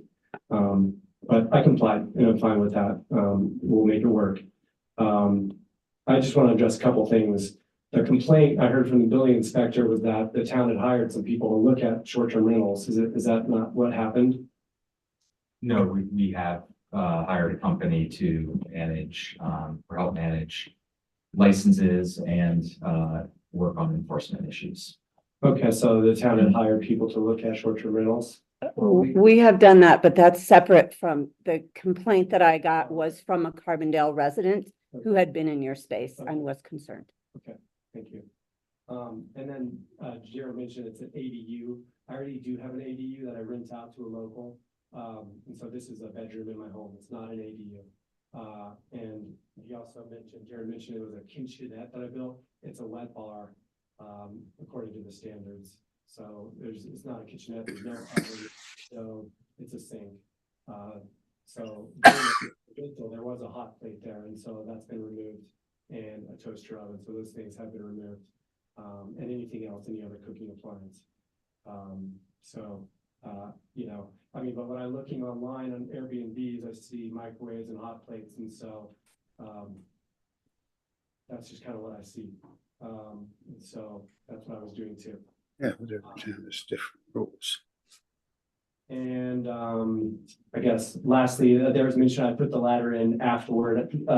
Aaron saw the ladder during the final CO. So it was already installed. So it's not a ladder, it's stairs. And so, you know, I ultimately, I messed up and, I worked with the town to try to remedy the situation as quickly as possible, of course, because I need the money and it would be helpful for me to have an STR. I don't like renting my home to people. It's something I have to do actually. To help, supplement my income. As the town ordinance on STR says, it's for locals to supplement their income. And so without letting me do that for 2024, it's not allowing me, it's punishing me. And nowhere in the ordinance does it say that it says suspend or revoke in the ordinance. The town has chose to revoke for 2024. And rather than suspend. And so I feel like I've addressed the issues. I've already missed 5 months of income. 5 of the most lucrative months for short-term rental in this valley. And so, Okay. Yeah. Thanks, Morgan. So we can ask questions and I think we should move fairly quickly toward a decision. And the decision could be to uphold staff's decision, which was to suspend the license for 2024, let them reapply for 2025. Or we could undo that completely and say they can apply right now, or we could do something in between, as I think Jared has suggested, using that date of final inspection for the code compliance as a start point, and you could pick, if it's 6 months after that, or if it's 12 months after that, or 9 months after that, or whatever the number is. But I think whatever we do here, we'll probably do again in the future and look back at this. So it doesn't mean we have to get it perfect, but we should try to get it what feels right. Thoughts? I'll start. I mean, I'm inclined to allow for a license in 2024. I don't have a date in mind. I think if we want to pick like 45 days after everything's been up to speed and compliance, I don't see a reason for an extended period of time once it's all been remedied and if we've documented it, we've had final inspection. And I think the owner and any owner that would be dealing with this kind of learn a lesson or understands that we have folks looking closely and we take complaints seriously. So I feel like in this case, it's been remedied and we could use it. It's a great example for us to build from as we move forward. Okay, other thoughts? I'm inclined to agree. I think a year is a bit much. He clearly has addressed all these issues. I appreciate staff, bringing this up and, basically saying, look, you can't mess up with these kinds of things, and life and safety is very important. That's why we have these codes. But I do think that given that it is something that we've enacted to help locals, be able to stay here and raise money, and as long as they follow the code and they resolve issues, I think we should not be so draconian that we can't do anything for home in a year. I think that's a bit much. So I can go 45, I can go 2 months. Yeah, I'm open to that, but I think a year is a bit much. Okay. Other thoughts, Marty? Yeah, there are 2 things. First of all, I think it should only be applicable to a first offense. Because I don't want to find out that they're repeat people going, oh, we lose our license for 45 days, big deal. I feel 45 days is being a little too generous. I'd prefer to see something like, 180 days, something like that, so that there's some pain involved. And I feel for you, Mr. Williams. And I understand you were trying to do what you had to do, but the town has its rules and we have to follow those rules also. Thanks, Marty. Anybody else? I generally agree with all 3 of their. Okay. I mean, maybe, I think it sounds like we're not gonna go with the full year. It sounds like this is something that we really just neglected to put into our regulations, so we might want to bring it back. I wonder about 90 days after the point that everything was remedied. as a guideline. I feel like it should be significant enough that if somebody says, oh, I got a permit for this, but I'm gonna do this other thing instead and see if I get caught and it's sort of worth the risk. I think it has to be significant enough. I would agree with that, that 90 days was what I had in mind. I do like, Marty's first time offense kind of, distinction that, okay, it happens, make a mistake, you take care of it, but if it becomes an ongoing thing, then its suspensions can go to the whole year. Or permanently, yeah. Okay. So, someone could move that we, amend the penalty, I guess, to be that the applicant could, or the homeowner could reapply for a permit, no sooner than 90 days after final inspection, of compliance with all codes, which would get him toward a couple weeks from now. Sort of a time served approach, for this one, but puts people on notice for future. Hey, Ben. Yes, Marty. Yeah, I would make a motion that we move that we amended to on the first offense, that they can reapply within 90 days after they come into compliance. Second.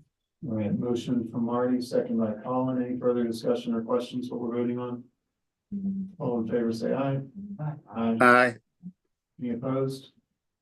Okay, motion passes unanimously. Thanks, Morgan, for Thanks for working your with us. Yeah. Thank you. Okay. Yeah, I just wanted to thank Jared and Lauren. The first time's always the hardest. So thank you. I know it was a great memo. I think you guys handled it incredibly well and just documenting all the things you did. And I'm very pleased that Morgan was able to, fix everything and hopefully we can move on and everybody else sees that as, wow, we don't want to do that. So thank you. Thanks for me. Thanks. Jared gets to stay in the hot seat. This one we thought was very straightforward. This is our impervious lot coverage, and I think there's some people here to talk about this. We thought it was very straightforward. At our last meeting, there's been quite a bit of process leading up to tonight. We received quite a few emails from people who weren't aware of all that process. So this is impervious lot code zone text amendment. It's an ordinance that's ready for passage tonight. It's ordinance number 4, series of 2024. This is not actually a public hearing, but I am going to allow some comments because I understand that there's some issues that people weren't aware of that are going to be brought up tonight. So maybe we should start with Jared. I don't know if Lauren's going to have a role in this, but I think an update on especially the process that has happened so far would be helpful. And where we are now and remind us and the public that's here what the purpose of this update to the zoning code is. Yeah, so thank you all. I guess, getting into this, the timeline history, impervious lot coverage requirements were first discussed by the Planning and Zoning Commission at a work session in July 13th, 2023. That wasn't a notice public hearing, that was just a work session to kind of talk about the regulation that existed, some of the issues staff had been coming across with implementing this section of code and to kind of initiate the potential code text amendment. After that, on August 3rd, a public notice was published in the Soper Sun, as well as posters were posted here at the main entrance of Town Hall and the windows facing the Rec Center and Promenade. On the 15th of August, town staff sent a email inviting some architects, land planners, and landscape architects who have done single-family homes in the recent history or the last year roughly to a meeting, a public meeting, which occurred on August 24th of 23. And so that was the first meeting that the Planning and Zoning Commission really began discussing impervious lot coverage. And at that meeting, the Planning and Zoning Commission kind of heard from staff some of the issues that have been occurring and looked at essentially 3 options as kind of a discussion starting point. One option was a very simplistic option, which was to remove some of the impervious lot coverage exemptions and just say if it's a certain type of improvement, it's counted as impervious, and if it's not, it's counted as pervious. The second was kind of fine tuning our existing regulations a little bit, adding some clarity and keeping one of the two exemptions, which is the patio exemption, and removing the other exemption, which was the pervious paver exemption. And then the third option was to keep the existing regulations, but add some additional clarity and standards to pervious pavers. And so to say to be a qualified pervious paver, you have to meet X threshold. And so over the next few public hearings on 9/14, 10/12, 11/9, and 12/14, the Planning and Zoning Commission continued the public hearing, discussed some additional modifications to the regulations. And at that time, the Planning and Zoning Commission and town staff forwarded a recommendation to the Board of Trustees to simplify the code and provide some additional clarity, but overall kind of remove some of the nebulous aspects of it, specifically the pervious pavers. I'm assuming that's why most people are here tonight. That recommendation was forwarded to the Board of Trustees. A public notice was sent to the Soper Sun and posted at Town Hall on January 25th. You guys had a public hearing on February 13th and directed staff to prepare an ordinance, which we brought back to you all tonight. So kind of a little bit, I looked into some of the history of impervious lot coverage and felt it might be helpful to share this with you guys. So prior to the UDC, the town code basically stated that all buildings, accessory buildings, driveways are counted as impervious, period. And then had a deck and patio exemption of up to 10% of the floor area, which is largely what exists today. With the UDC being adopted, a additional exemption was added where driveways were considered impervious unless an approved alternative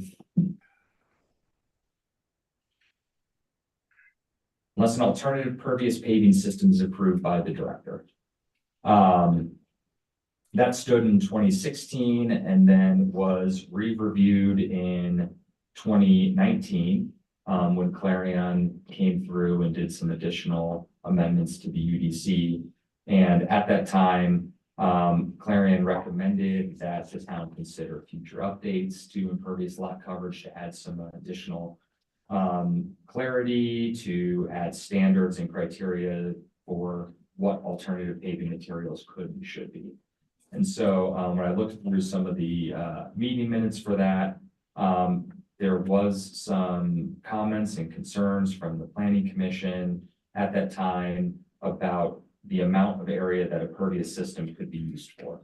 And so I think those kind of conversations largely directed what you see today, which is a limit of up to 10% of the pervious area of a lot can be calculated or can be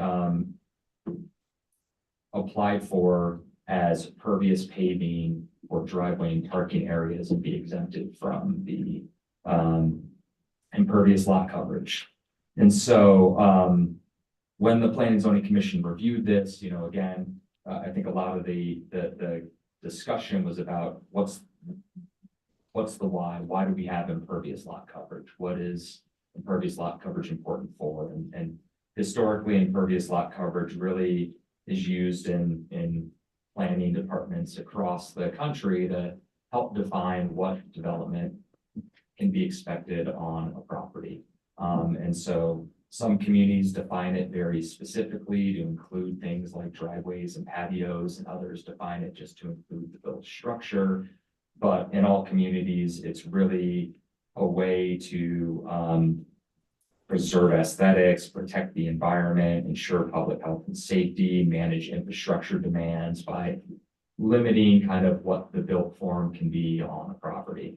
In Carbondale, historically, we've always included the driveways, patios, and structures as part of the impervious lot coverage.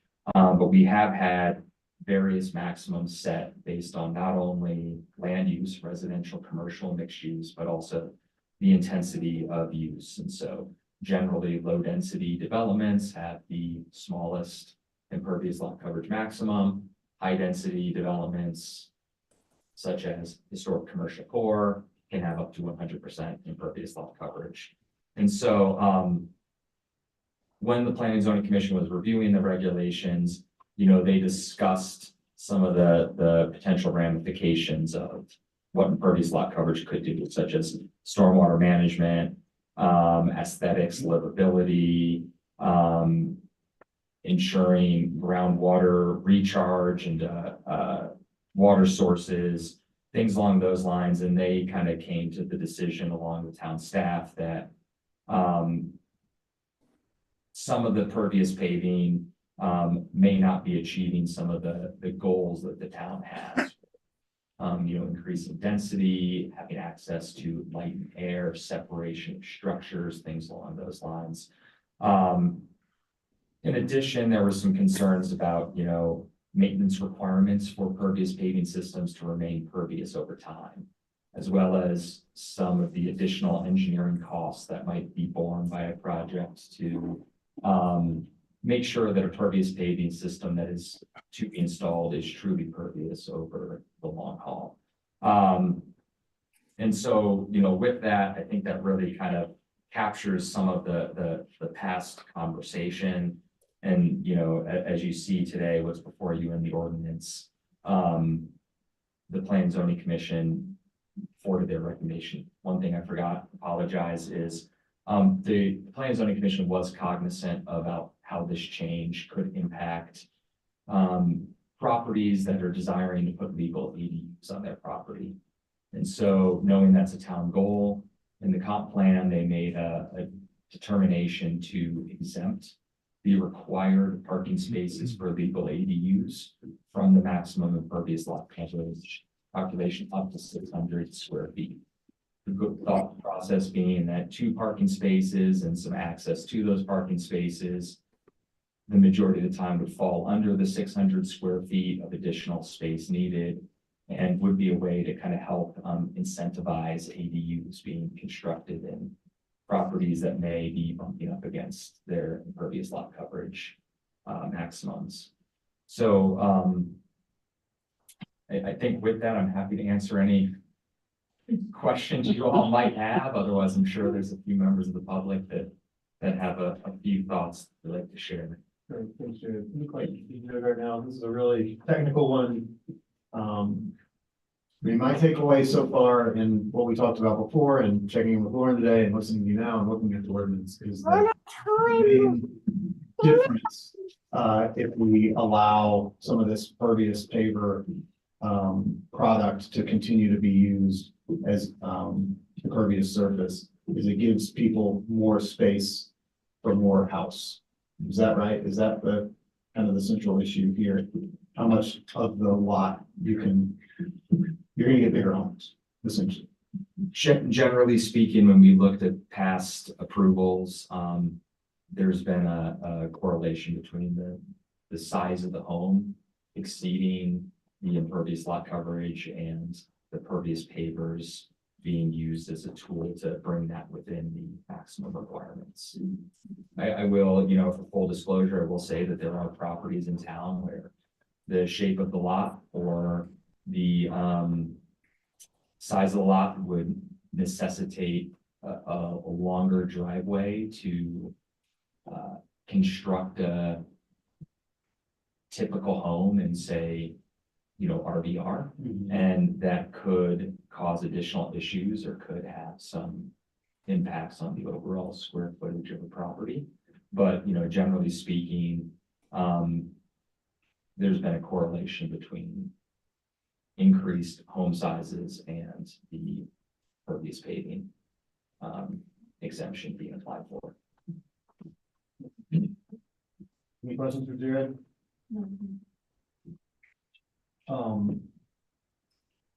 Like I said, this is not a public hearing, but as a courtesy, because we got quite a few emails about this, even though we've got public hearings, it looks like going back to July, and notice and emails sent to architects who work in, especially in RVR, which it sounds like is where the impact of this is raising some concerns.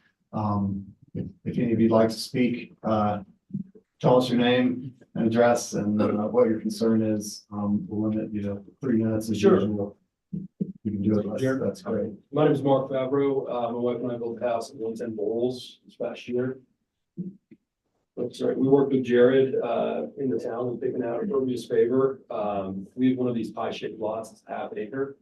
And based on the larger size of the lot, we had to put in about a 3,000 square foot driveway. And I sent you guys all an example with the impervious calculator that's on the town's website for permit submittals, just showing our house before and after, and it's about a 1,400 square foot reduction in gross floor area, not total square footage, but the actual size of the house, because you've got to spend so much of your impervious on that driveway. You know, I understand the need to simplify the code. It can be confusing. People don't put in the correct papers. We did put in the, you know, you approved them. They're ½ inch space. They're on 12 inches of crushed stone. It's engineered. All the water stays on site, goes into the dry well. We just had our first winter at the house. I mean, you get the earth heating the driveway. You basically don't have to shovel it. I mean, it was actually a pretty incredible product. I invite you guys all out to come check it out. I think what I haven't seen, just looking back through the meetings, and I wasn't aware of this until about a month ago, was the town's understanding just of shrinking the ability to build a similar house. You know, people that are now own these lots are down the path through DRC. I mean, it's a very timely process to get through RVR. They've spent a lot of money on engineering. And by the way, RVR does require a civil engineer on all the houses designed to keep all of the water on site into dry wells. It's been engineered for that. I think there was a discrepancy in the previous meeting last month here, saying that wasn't required, but it is. Just that we'd simplify a process or a department. We all want to do that in life, but taking away property rights. It just seems like a hard sell. It doesn't seem right. It doesn't seem fair. You know, if you do decide to move forward with this, I would at least like to see the 6-month window, put it out. People that have already spent 40, 50 grand in architects, engineering, structural engineering, RVR's time. Ashley's here tonight. Just put it out, let them get through, and then come back and revisit it, or at least, you know, partially, what I said in the email was to go back and look at the last 10 or 15 permits issued for residential homes. Obviously, it really affects RVR.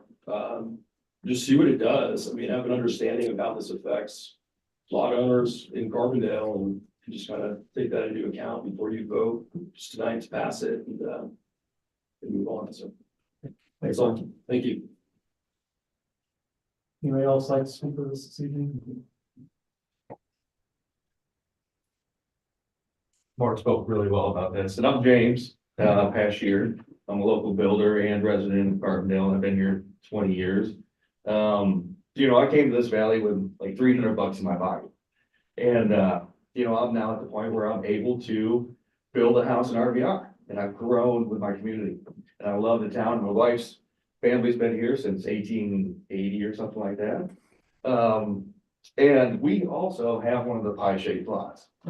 And the house that we have designed, and I spent 35 grand on so far, to get to the drawings. If this passes, I'm not allowed to build the house of 3,400 square feet, which is not very large, but I have 4 kids. So I need the space.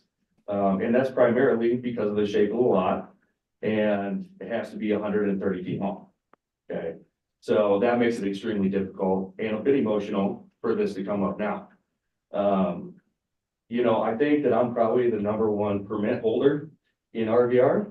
I'm gonna have 6 permits going to build houses in RVR this summer, and 3 of them, including mine, will be directly affected and have to be redrawn if this will go through or we don't have an exemption. So I'd like to just, think about that, the impact of young families, of people that have already bought these properties, have gone down that road. And I'm all for what Jared's doing with keeping the water on site. Impervious pavers do work. It's a great system if done correctly. If it's not done correctly, which Jared knows there's a few that aren't, then it's a bear. And that bear is putting this effect on us that do it correctly. So please do not take those people that break the rules to the guys that don't. And Aaron will contest that, he loves working with us. We play by the rules. There's no reason to break them. They're there for a reason. So just keep all that in mind. Great, thank you. Anybody else want to say anything on this?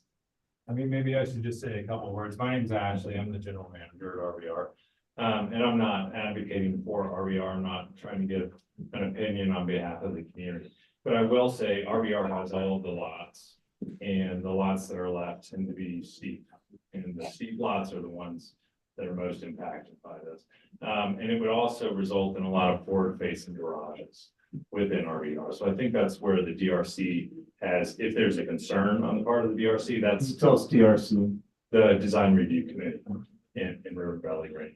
And we try not to have forward-facing garages, but I think we'll wind up with short driveways, submittals with garages which face the street. Again, I'm not advocating on behalf of RVR, but just offering that perspective. Great. Okay.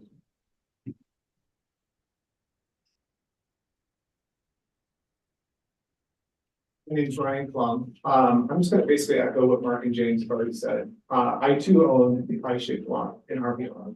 I sent you guys an email yesterday kind of explaining my thoughts, and I won't waste too much time up here, but I've spent a ton of money trying to get into this community. I've lived here for 14 years. My kids go to school here. I love Carbondale, and I want to move here so badly. I'm finally at a point in my life where I can do it as well. I purchased a lot less than a year ago, knowing the codes, doing my own due diligence, making sure that I could build a house that would fit my family well on the lot that is available. My lot also is sloped, it's pie shaped. My lot would require a longer shaped driveway in order to adhere to the RVR DRC regulations, as well as fit the code that I knew, the building code that was set forth by Carbondale when I purchased the lot and when I started the planning process. I am super far along in that process. I've gone through structural engineering, civil engineering, landscape design. I have my first DRC meeting next week. I'm ready to move forward. And, to echo James, it's just is really, in my opinion, unfair that I followed the rules the whole time. And then all of a sudden the rug's getting pulled out from under me at the very last minute. And so, again, if we want to change the rules, by all means, change the rules. I get it. I'm okay with simplification of the code, but give individuals like myself a bit of time to finish our projects, given the rules that were set forth when we started the projects. Don't just change them halfway through. I have a 6-year-old kid and I play with her all the time. And it's always funny to me when we play a game, she sets the rules, and then at the very end, when I win, she tells me I don't win, and she changes the rules. And again, I just kind of feel like that way right now. I just, I beg of you, be conscientious of people like myself, your neighbor that is just trying to be part of this community.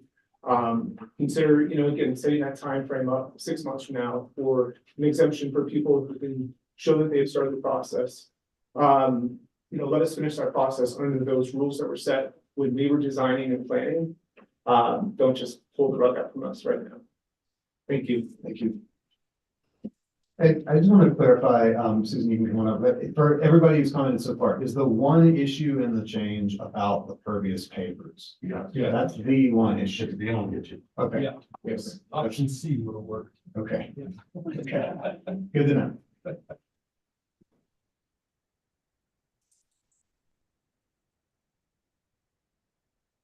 Susan Wright, 91 Wheel Circle, Carbondale. As far as I understand it, every rule has a process for getting a variance.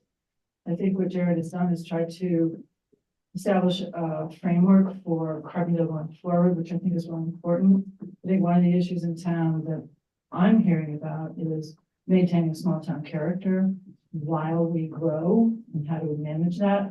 And I think a little bit of what I think a lot of what he's doing is trying to address that problem.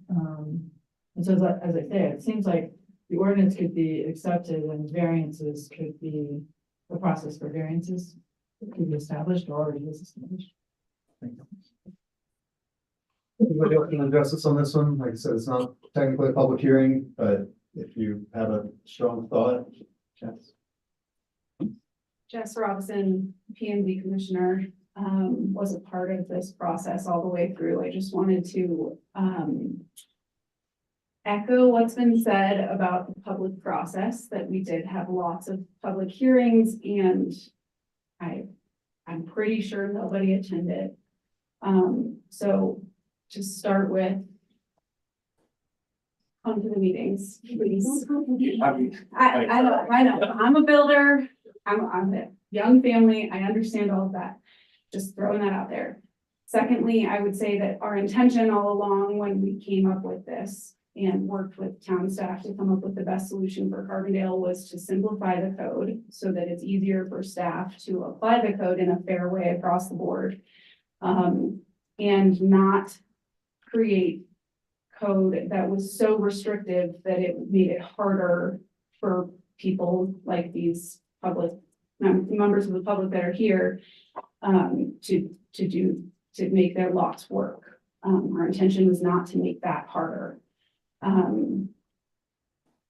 I think it may be beneficial to look at this option C. Our intention was to not do option C because it seemed like it was simpler to not have it. But it sounds like it may be a good choice to look at that. Thanks. Thanks, Jess. Yeah, if you haven't said anything yet, go ahead. I would echo, I'm Roger Giard, a local builder, also living in the Valley Ranch, but doing projects elsewhere too. And so, yeah, I would echo them, and I don't want to take up any more of your time, but certainly a grace period for projects and that have spent a lot of money on design and are highly invested in that already. To go back and redo it, simple maybe grace period with notification, or best case option C would be great. I also think maybe a little more thought needs to be put into how they affect the smaller lots, the infill lots that maybe staff is and management has identified for some higher density projects to allow for more affordable housing. How that affects these infill lots really needs to be addressed pretty carefully. For instance, there's no difference in pervious. Currently, there's no difference in the calculation for pervious lot coverage between medium density and high density in lots. So that's an issue. I mean, then you're saying that we can't have larger coverage with more units on a lot that is basically zoned for that purpose. So I think that items like that really need to be looked at and addressed as well. Thank you, and I appreciate it. I'd love to bring it back to the board for a little discussion. Like I said, we thought this was pretty straightforward. There was a lot of public process, but I understand that sometimes people don't get wind of something until it's actually happening. We've seen the same thing with things throughout town. Nobody knew about the FirstSource process until 3 years into that, when the things were really starting to happen, and I get it. So better late than never, and I appreciate everybody bringing these concerns, because we don't want to do something that we look back on and say, we shouldn't have done that. We weren't already in the past. Thoughts from the board on where we go from here? Well, maybe a question for Jared. It seems to me grace period for some of these folks might be wise, but it also might be wise to look at option C. I don't know what your thoughts are on that. I mean, option C would require more work. We'd have to do all paving analysis, figure out what we're doing. And it might be simpler to just give a grace period and then do what we're doing. I don't know. I'm kind of relying on staff's perspective on this. I guess B and C, I know they kind of lean toward B, but maybe C is a better one, and maybe we don't give people 90 different options. It's the one that you pick that worked. And that's what you get to do. But at least it keeps that option. It seems like all the issues are related to these pie-shaped lots. Who created pie-shaped lots? And if we could just, figure that out, I think we could move forward. But it does seem like those are the two options that are most. I wouldn't want to move forward with this with what we have. I want to think about it, but I'd love to get, and maybe this takes some time and we just push it off for a little bit and Jared can think about it and figure out what makes the most sense to move this along and try to achieve the goals. Yeah, I think kind of that there's a value proposition for the trustees, and it's, do you feel that allowing impervious pavers kind of with the trade-off of some larger structures is good for the town and is the right way that the town should progress? And if so, then I would say option C would probably be the best course and direct us to go back to the drawing board and work on something with that directive. But, I think if the thought is of, pervious pavers and larger structures overall isn't the direction that the town wants, I think maybe pursuing that grace period option would be a better call and say, well, we do realize pervious pavers may not be, and larger homes may not be the character of the community they want to see, but we don't want to negatively impact those who are far enough along in the process, and set some sort of grace period such as, 45 days, 60 days, something like that. I don't think we'd want to go too far out, but I don't think you want to incentivize a quick application coming before the town just to get in. Maybe it's people who've already received DRB approval with, RVR, or something like that. So I think there could be something that we think about in that light, if that's the route that you guys want to go. Does that answer your question? No, I'm kind of relying on you because you have to manage some of this stuff. You have to implement the code. Yeah, I think one thing that came up initially was adding some clarity to what pervious pavers could or should be, similar to what Clarion recommended back in 2019, would improve outcomes for architects, builders, developers, and say, this is that minimum standard. So I don't think that's necessarily a terrible outcome if that's where you guys want to go with it. I think it still achieves some of the same goals that we set out to achieve initially. I just wanted to kind of follow up on that because you mentioned that you, I think before we even heard from these guys, you were acknowledging that there are these lots, and I really appreciate getting the actual kind of site plan from Mark to kind of see it, where it is a tricky situation, where it's not necessarily that they're building a giant home that we would be worried about. They're building kind of a standard home that might house a family of 5, but they have an interesting way they have to access the house. So it's kind of this, and it's, my guess is that's a lot of what is left in RVR being built out. And so without looking and knowing really much other than when I go walk around over there, but so I'm just curious how that was, because what I don't think, even though, because I agree with your value proposition of what we're trying to achieve with small town character and stuff, but we don't want to create a situation where then maybe they're building really funky houses right up against the street that totally changes the dynamic of what that neighborhood and even might even be approved by the DRC. So, but I don't know if that was raised in any of the P&Z discussions or as you guys were talking through it. We didn't really discuss kind of individual lot characteristics. I think we're looking more holistically at the town as a whole, and we weren't trying to pick on a single neighborhood. RVR in particular, I think the planning commission was really trying to say, how would this be applied in, every neighborhood throughout town? And so, you know, with that being said, I do think what Ashley brought up is fair. You know, I think if you did restrict the length of driveways, you probably would have a lot more garages facing the street, and that may or may not be the design characteristic RVR is looking for. Right, okay, I just wanted to hear more about. Yeah, I mean, this is clearly not a one size fits all kind of a solution, right, or an intent.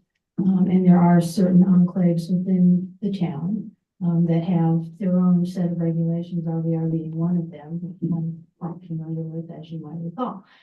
So the design review committee does regulate what each subdivision should look like according to what the original plan had laid out.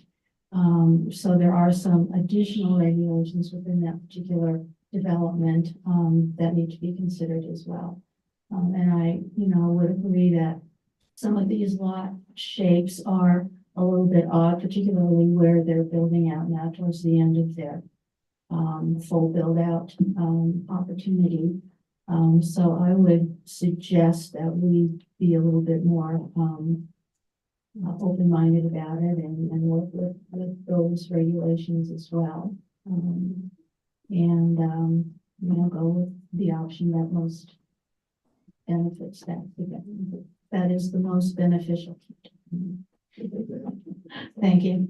I mean, Jared, it seems like one straightforward way. I don't want to go back to drawing board. I don't want to go back through P and Z and all that. It doesn't seem like there was a lot of public interest in this. That it impacts, it sounds like a small set of lots in this unique way. So I'd love to just move this forward if we could, without going back through that. It seems like the whole thing is item F in the memo or in the updated ordinance, which says up to 10% of the pervious surface required may be used for impervious if a manufactured pervious paving system is used, and then to qualify those specifications shall be submitted to and approved by the director. I mean, what if we just didn't strike that?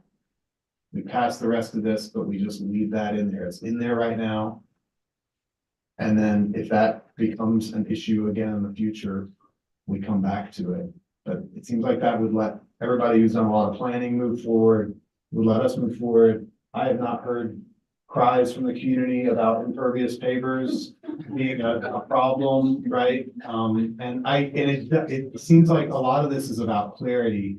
And so I wonder if, you could create a list, and it doesn't have to be in the ordinance, but it's like, here's the list or something like that. I mean, how would you, and I wonder about P and Z respond if we pass all this, except we just make that one change? And sometimes that's the purpose of the public process. I don't feel like that's us not supporting staff or not supporting P and Z. It's like, it's going through all this, and then, wow, this one part doesn't seem to be accomplishing our goal. That's certainly an option. I think the only concern we have at staff is there still are no standards as to what a pervious paving system is. So as long as somebody comes and says, this is pervious, I don't really have much in the way of standards with which to review that by, to say, yes, that truly is pervious, or no, that isn't pervious. Could we come up with? That was what that option C was really trying to do, is to say, here's that minimum threshold for a pervious system, such as the percolation rate of the system has to exceed X, or the void space between the pavers has to be more than Y, or something like that. And so that was that intent of option 3. It's just to look to what some of the other communities in the region have done, to add a little bit of standard to help the development community say, this is an approvable pervious paving system, so that they know when they apply, it's going to be approved. It's not, well, maybe it will, maybe it won't. And that wouldn't have to be part of the ordinance, right? That could be a document that, like it says here, it has to be approved by the director, and you could say, I only approve things essentially on this list that meet this criteria. Can you refresh my memory what option C is? Option C was essentially keeping the language as was written, but adding some subcategories to what a pervious paving system was. And I think it was like 8% void space over the entire pervious area. So 8% of it had to be screened rock that allowed water infiltration through. And there might have been a few other standards about minimum depth of subsurface to ensure proper percolation. You can see why maybe go. Yeah, but I just wonder if that's something that can be done, that maybe it's more complex than I think, but, where at the staff level, we could have guidelines that need to be approved by the director. We can certainly pursue that option. That's And I'm trying to move us along here, as you can tell, so we can continue this, or I would recommend that we approve the ordinance, but just restore item F, the pervious papers language, keep that in the ordinance rather than the proposed strike it. And then direct staff to come up with some guidelines that people can follow. That's so that these projects can move along. Yeah, so these, and it just doesn't, it seems like the issue there is about clarity. And so it seems like clarity could be outside the ordinance, and that the rest of this is still helpful in adding clarity. It seems like that's the main purpose of this whole thing, is to have clarity. It seems like we can accomplish that without striking that part. But I'm open to other ideas. That's what I would do to move this along and help everybody move along with their lives. And don't see any great benefits in town of striking that, other than adding clarity. And it seems like we can add clarity in another way. I think these unusual lots create a interesting situation that wasn't brought up to P&Z. So nobody's fault. Here we are. I guess my only question might be around building energy use. Do we feel like the green building code is effectively offsetting the extra square footage? For me, that would be the main sort of, a lot of the sort of my hesitation with all these houses in River Valley Ranch is, I mean, yes, 4 children, 3,400 square foot house seems fairly reasonable, but I know that, you know, families had 4 kids in the 1950s and a house was 1,500 square feet in that era. And so I'm a little bit, I'm not entirely sympathetic to the idea that you can't live in a 2,500 square foot house. So I don't know, I would be more inclined to go for a grace period and then strike it. But I do worry about the gold rush aspect too, so I don't. Any other thoughts on moving this along in one way or another? We've got a lot of other items on our agenda tonight. Well, one thought would be to go with your proposal then, and see how it goes. And it's been there for a long time. It's been there for a long time, and if we keep running into problems, we can pull it out. But at least we don't create some unintended consequences now by adopting it and striking it. And we do know there's several developments in River Valley Ranch that they're trying to move forward, so they can move forward. And I mean, I know we're worried about large homes, but I mean, that's it gets built out there. Large homes, that's what it was set up for. So I'm not that worried that people are building large homes out there. So I like your proposal as a way to move forward.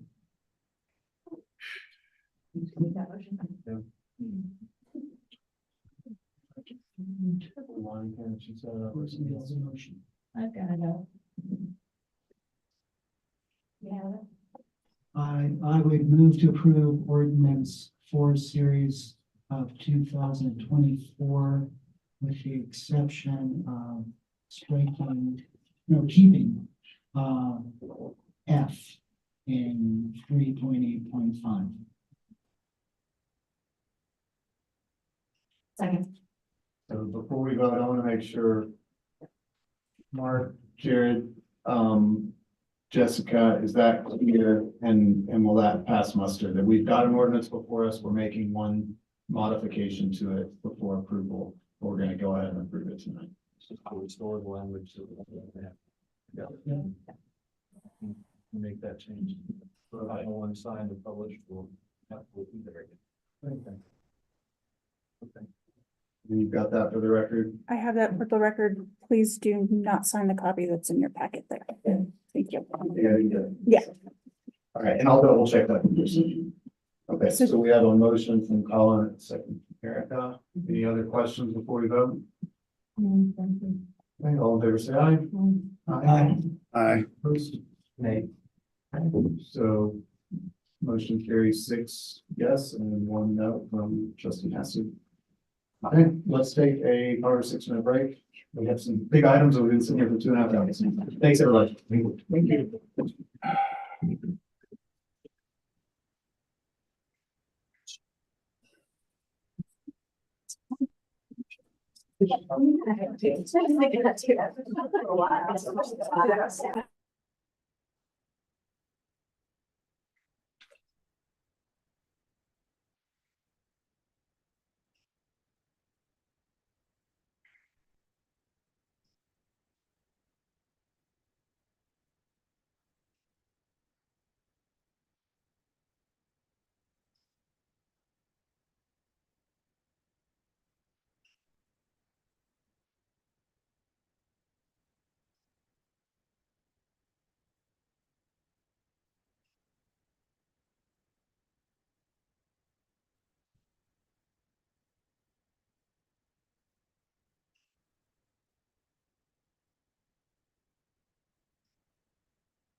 litigation period, and so we want to execute a grant contract, hopefully by next meeting, or for grant contract, a service contract either by next meeting or the first meeting in April to kind of give us the maximum time to implement it.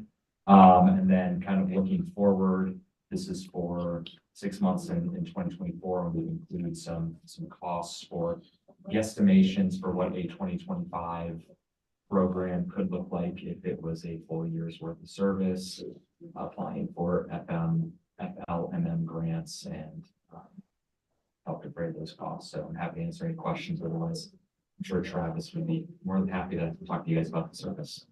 Questions for Jared before we hear from Travis? No. All right, go ahead, Chris. So the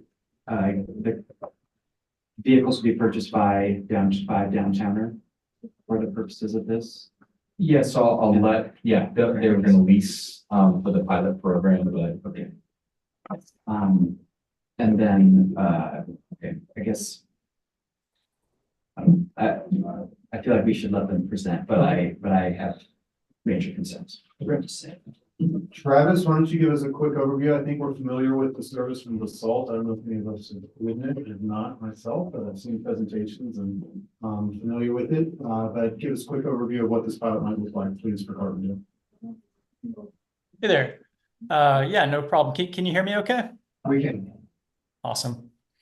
Okay, so yeah, we were working with Jared on this proposal here, and basically what we would be looking at is a 6-month pilot program, service being 7 a.m. to 10 p.m. Monday through Friday, and 9 a.m. to 10 p.m. on Saturdays and Sundays. We'd be using a fleet of 3 vehicles. 2 would be on the road at any given time, and the third is a spare vehicle. So we can complete maintenance activities, things like that, without any service interruption. We would have 1 wheelchair accessible vehicle in the fleet.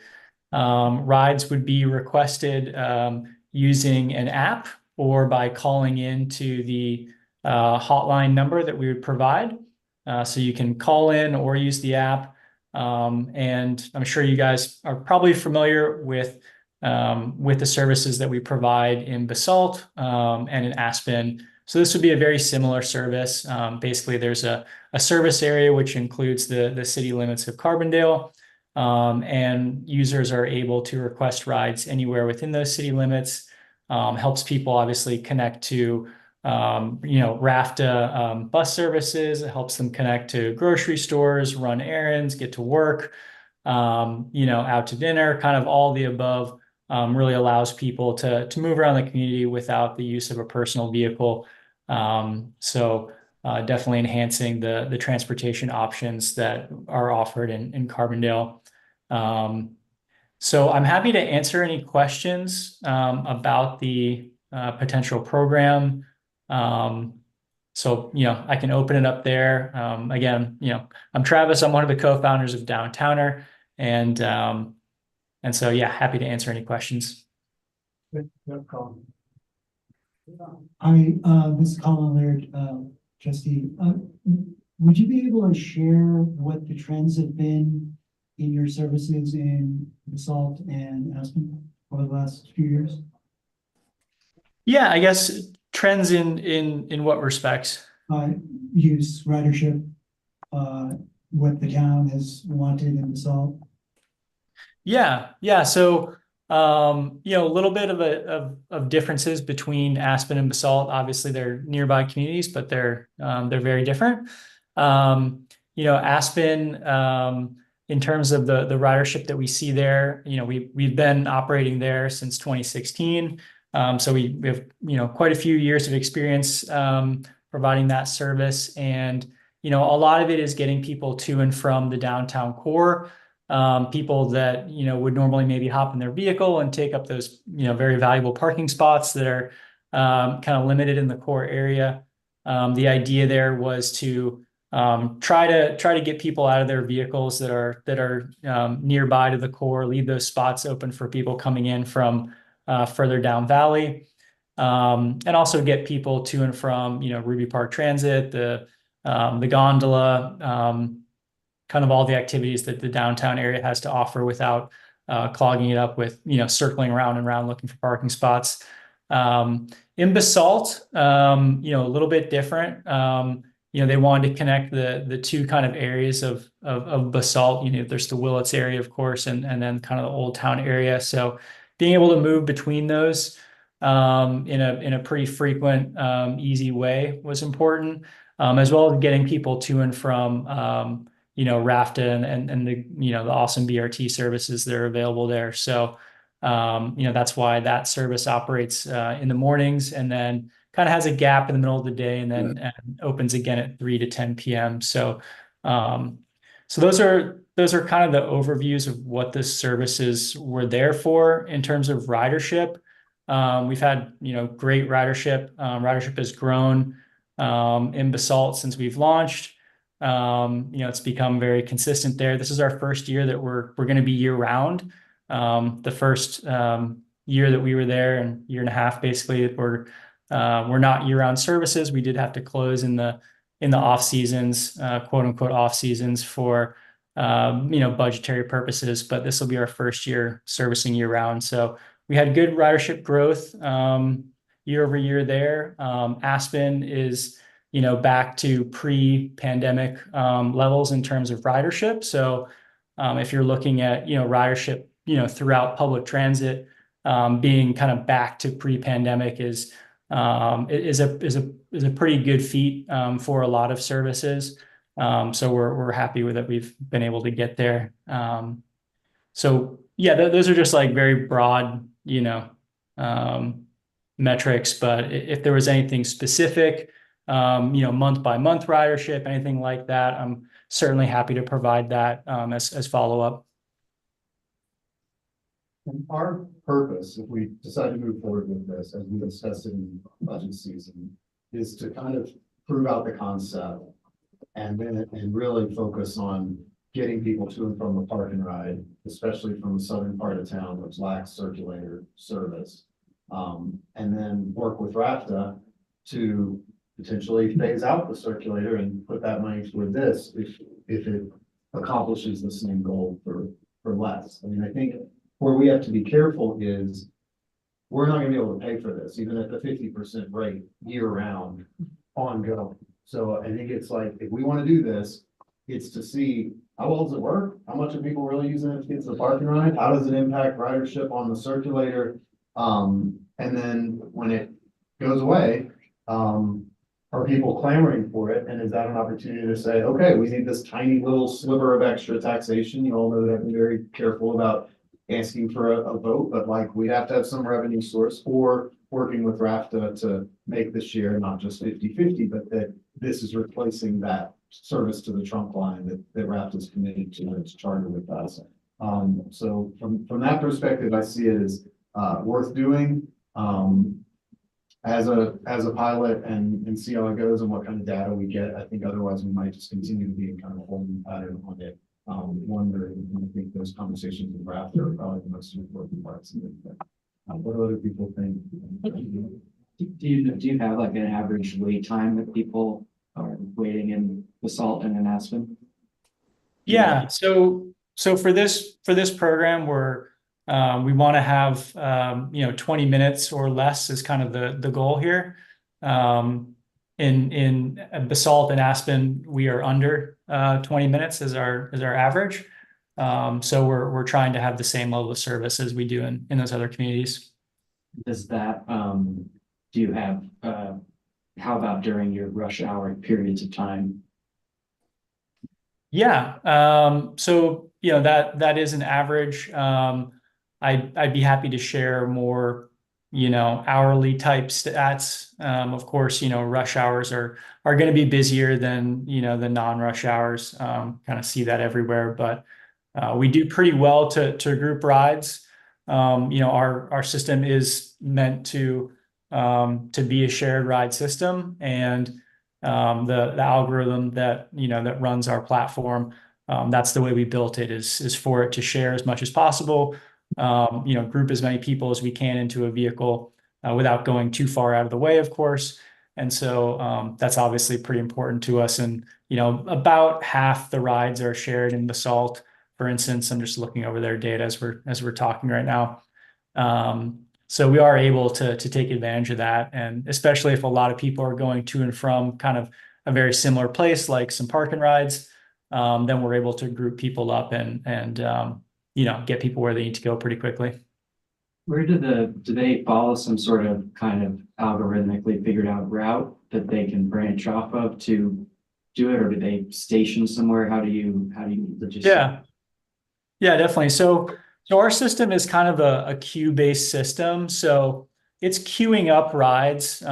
So for instance, we might have 2 drivers online, and incoming rides are being queued up for each of those drivers. So just kind of like a human dispatcher might look at, okay, I've got 2 drivers on, where are they? What rides are they already doing? Where should I place this incoming request? And so drivers are typically going pretty much ride to ride. There's not a whole lot of downtime because we can queue up those rides. So riders never get a, sorry, all the drivers are busy, try again later type message.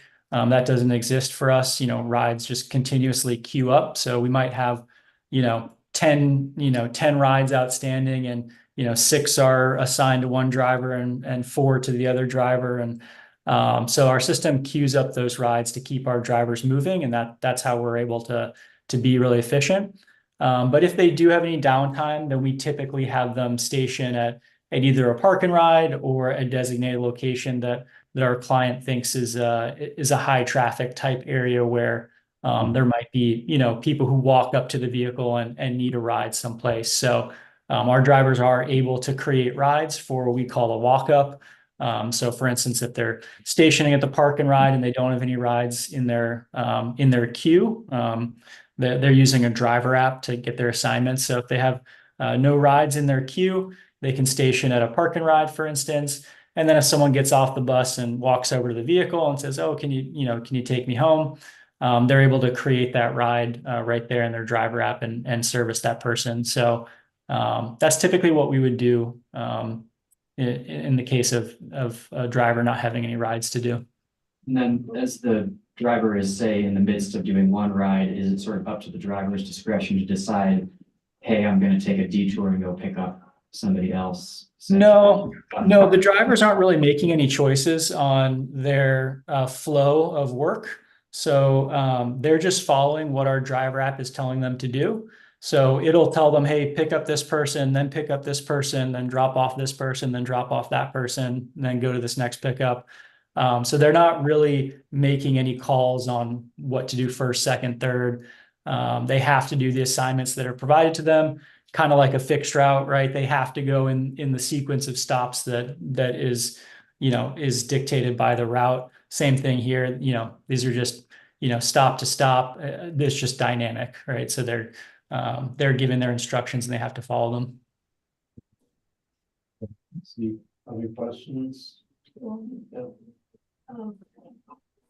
As the prospective operator of this service, what do you see our highest usage would be here in the town of Carbondale? I'm sorry, could you say that one more time? As the prospective operator of this service, what do you see the highest usage would be, the biggest benefit to the town of Carbondale?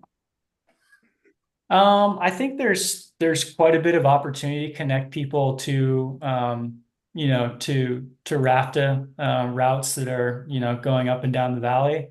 I think there are a lot of neighborhoods, a lot of areas that don't have a stop within super close walking distance. So I think being able to access kind of those mainline services that are in place that are extremely frequent, easy to use as long as you can get to them.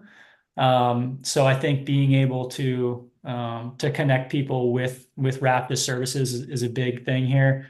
The Basalt Park and Ride is one of our top locations in Basalt, for instance. A lot of our trips are going to and from the park and ride, and a lot of trips are going to and from grocery stores and other restaurants as well, and stores and things like that. But grocery stores and connecting with RFTA, I could see being large trip generators, as well as, you know, going down to the downtown area and you know, patronizing those businesses as well. Thank you. And can you just roughly suggest what percentage of complaints you've had from riders? Complaints are luckily few and far in between, I would say. I mean, as of, you know, our last ridership reports for Basalt and Aspen, you know, typically we're right around 4.9 out of 5 in our ratings that we're getting. After every ride, we are prompting the passenger to rate their experience 1 to 5 stars, and also leave feedback, so they can type, you know, text feedback, whatever they want to type up, and that goes straight to our management team, and is reviewed by us, and you know, can be forwarded to our clients as well if they want to see all the feedback that's coming in. It can also be very useful for future planning purposes to see what people are saying. We also do some in-app surveys, which can be really useful for our clients as well. So for instance, while you're waiting to be picked up, we can have a survey question pop up to the rider and ask them, you know, whatever, you know, makes sense to ask them that you guys are curious about. So we do in-app surveys, we do email surveys. So especially during a pilot period like this could potentially be, it'll be really important to have a lot of, you know, information being provided to us, and then and us to be providing that to you guys, so that you can make, you know, good choices moving forward. So that's a big part of this, especially during the pilot period. Other questions or thoughts? Yeah, Erica. I just have, I think, just 2 questions. Do you see in Basalt or Aspen very many students riding or taking advantage of the service to get to school or get home from school? Not a ton, no. We try not to be the school bus in those places. That's not really what they wanted to focus on. Again, it's always up to our clients what ridership is important to them, and where they see the need for the service. You know, we have other communities where we do have a lot of school ridership. We have a couple of programs that we operate for the city of Denver. And we do see a lot of school ridership in that particular community. They have a lot of students that don't have any other way to get around. You know, their parents are at work, and they do need to get home from after school activities, things like that. So we do have a lot of that ridership elsewhere. That just wasn't the focus in Basalt and Aspen. But it is something that we're accustomed to in other communities. So if that was a focus for you guys, we definitely have some experience and probably some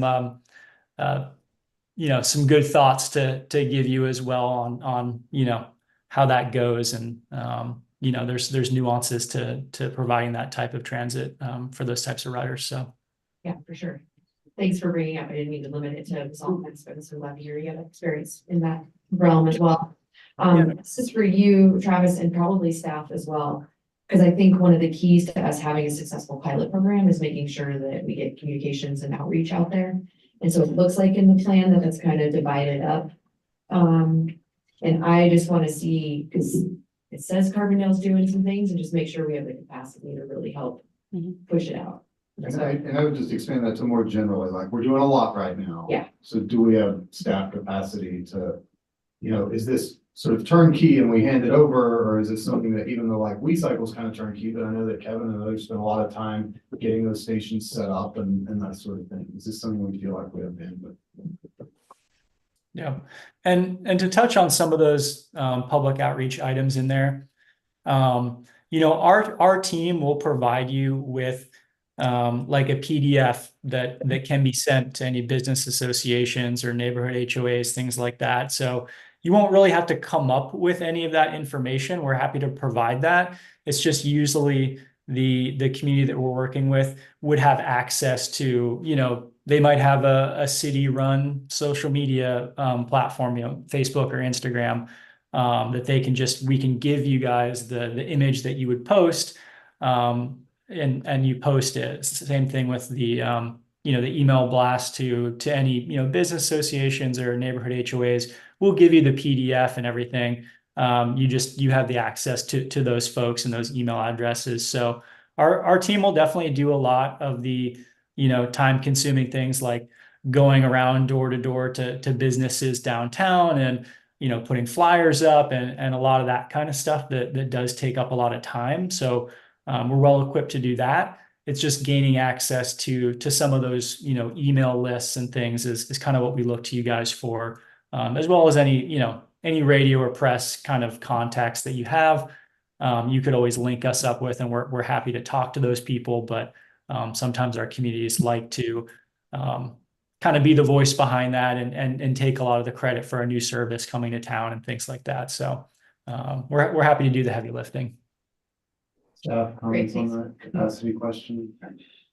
I was just gonna say, with regard to the outreach, we do have the capacity for that with downtowners' help. I'm gonna let Jared speak. He's been doing a lot of the work with downtowners, so I really would like him to talk about his department's capacity. I think there'll be some, setup with any new service, but, I think with what we've heard from neighboring communities, it should be manageable, and Kevin's got all sorts of time, so. Key person here. No, but I think we can handle it if this is a focus of the trust. Already had some, sorry, did you finish in the line? I just want to say, I think it'll also be up to us as trustees to make sure that we're spreading the word and bringing it to our commissions. And we sit on, it's just a really good thing to announce to those groups and make sure they have information so that we actually get people writing it and we're not like, oh, well, we got warmed up and we got a bunch of ridership in the last month of our pilot, but let's try and get it. I don't know if I'm worried about ridership as much as a glut of ridership and the service not actually giving people timely access to park and ride. I mean, I just can't imagine people are going to be upset with food. That's the idea, right? I'm more worried that we're going to be setting a precedent and we can't take it back. If we don't, I think people are going to like it. It's just, then we are committed. Like, do we really have the budget for this? Because I feel like once we've opened the genie from the bottle, it's going to be real hard to put that thing back in there. Okay, That's why I just feel like we should be real considerate about how we do this. And is this the only option? And, Hey, Marty. Yeah, two things.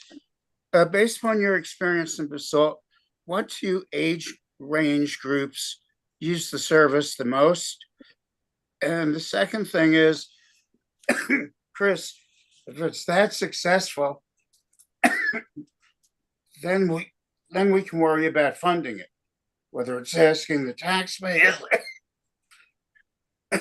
or Chamber of Commerce, I'm sorry, or whoever.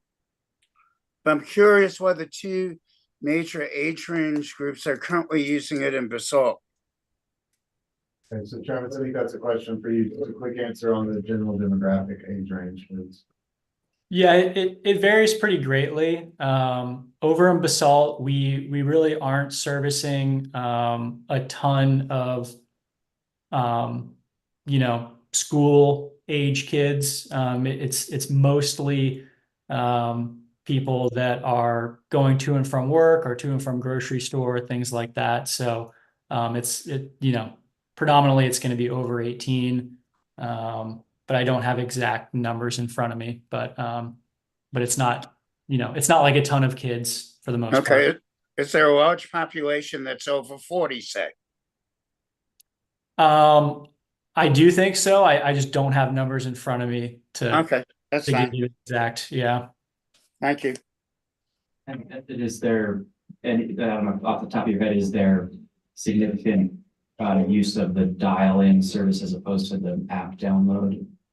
Do you know how that breaks down generally? Or? Yeah, right now it's extremely low on the call-in side of things. I mean, for instance, in the last week, I think we only had like 1 or 2 calls. So it's, 97%, I would say, or more app usage versus call in. I'm looking back at some data right now, the last couple of months. Yeah, I mean, in the last since January 1st, there have only been 17 call-in rides versus, almost 6,000. What's the reason of having two different apps for the Aspen and the Basalt downtown service? And is there a possibility of us putting all three of the towns on the same app? Yeah, absolutely. So, that's kind of how those two communities just, they wanted to have their own, Basalt kind of wanted to have their own identity. Downtowner is a brand that really only exists in Aspen and in one other community. Typically, we work with the community to come up with their own branding. So it's not the Downtowner name that's being used, like Basalt Connect is its own thing. We have had conversations with Basalt and Aspen to have a valley-wide name and branding. So that's something that we're actively pursuing, within the next year, is to just have a single app. And there's different service areas within that app, but you can use the same app for Basalt, Aspen, Carbondale, anywhere else that we might be able to have an operation. So that's the way that we're encouraging things to go. Chris, I'm just gonna move around a little bit. We've got a lot of great questions, but there's so much detail. I think the big question, this is a threshold question, like we're not gonna fully understand it tonight. Do we want to move forward with something we budgeted for as a pilot? There are risks around public perceptions and people getting really, hooked on it and then us taking it away. There's a lot of detail that we're gonna work out as we go. You get the data, you can prioritize things, all that. I'd love to hear from staff a little bit more because I see that Jared and Lauren have been waiting to talk. It's 9:10 and we have quite a few big items still. And I haven't heard from Luis. I don't know if others want to speak on this, but Lauren, Jared, anything to add at this point? I think Jared and I were going to say exactly the same thing. We've both been on some meetings recently about a standard app, standard labeling. And I started out the conversation, it was pretty much valley-wide with RFTA and the Downtowner and, everybody that we can think. Glenwood's on there. And then Jared's been continuing the conversation, but that's still a work in progress, but everybody's thinking in the same direction. I'll just say the dream for me would be just have it integrated into the RFTA ticketing app. So that it was all one thing, and you don't have to selection, right? Yes, because it should be valley-wide transit, right? It's like I'm getting on RFTA and I'm using WeCycle on one end and the Downtowner on the other, and it's all there. Great. By doing a pilot, and we start looking at inclusion.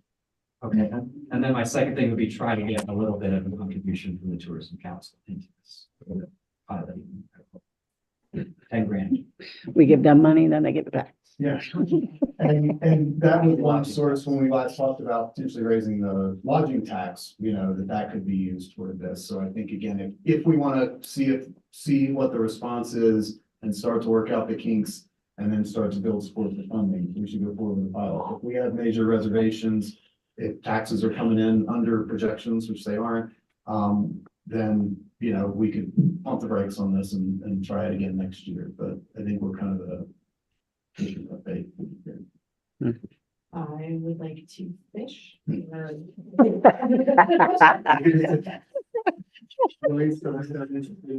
would like to put I think just about what we're going to talk about coming up as one of our next agenda items, and realizing that we're adding more and more to this, and I just don't think we have quite the same capacity or demand that Window Valley market has.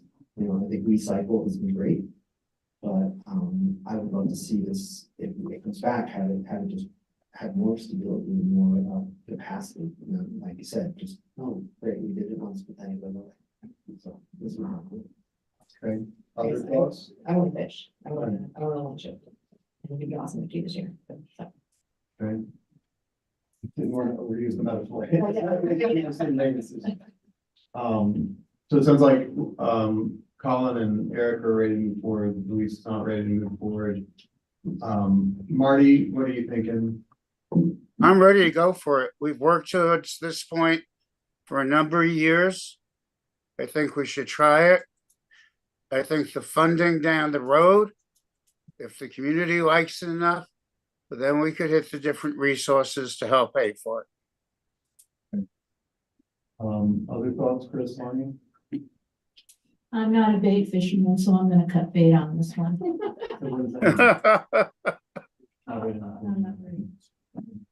Many variables. Chris, what are you thinking? I think I'm a no. Okay, wow.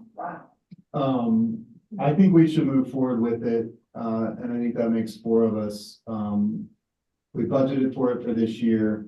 I agree, I share all those concerns. I share, especially the one about you launch something and then you pull it back. But I think that's gonna be a community decision, about, and it's gonna be tough for us because we're gonna have to budget for the next year right after this program gets started. It'll get started in July, we start our budget process in August. So we're gonna have to get a pretty quick read on whether we wanna fund it for the next year. And I think we're gonna have to really accelerate the conversations with RFTA. Because to me, this is ultimately a replacement for the circulator. I just see that circulator spinning around town almost all the time, even though somehow RFTA's data shows that it's a really well-used service. And then I see people not able to get from RFTA to and from RFTA from anywhere south of Main Street without a car or recycle, which works for a lot of people, but doesn't work for everybody all the time. I don't think we have to vote right now, but we've got 4 trustees saying, and for the record, that's Colin, myself, Erica, and Marty saying, let's move forward with this and bring us back a contract. And with all respect, I can live with that. okay, Chris, you can, but I think it's good for us to not all agree on everything. It's a good discussion, and I think we're all kind of on the fence on this one, and some of us are just a little bit more willing to take the plunge and prove it out. And then we'll see where we end up. Okay, We'll be back. all right, thanks. Thanks, Jared, for all that you've done for us tonight. Kevin's big moment has finally arrived. And thanks, Travis, for joining us late at night, and apologies to Andy and everybody else who's hanging out for the pool discussion. We had an hour of unexpected public comment on international relations, so here we are in our way. Thanks, everyone. Thank you. Thank you. Chip seal and crack seal. Controversial part. We got 2 bids and I'm recommending we take the lowest one. Okay. I'm going. Yeah, we've been using, okay.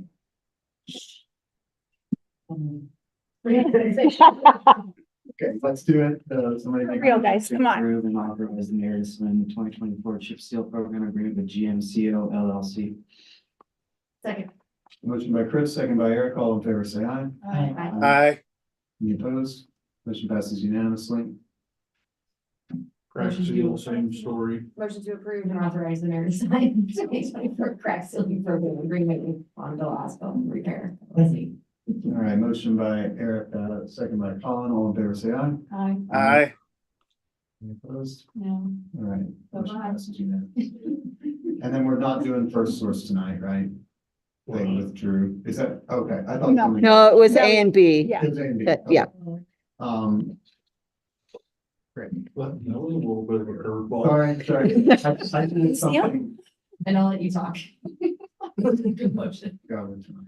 Okay, tell us about this one. So this is the infrastructure acceptance for Builders FirstSource. They finished up last fall. We got all of the information that we need in place. The public infrastructure on this project was not as large as it has been on some other ones because the water mains, sewer mains, all that were in from the original development of the property. We are comfortable with accepting this and starting the warranty. We're suggesting that we started on January 9th because I was delinquent in getting this in front of you, and that's their fault.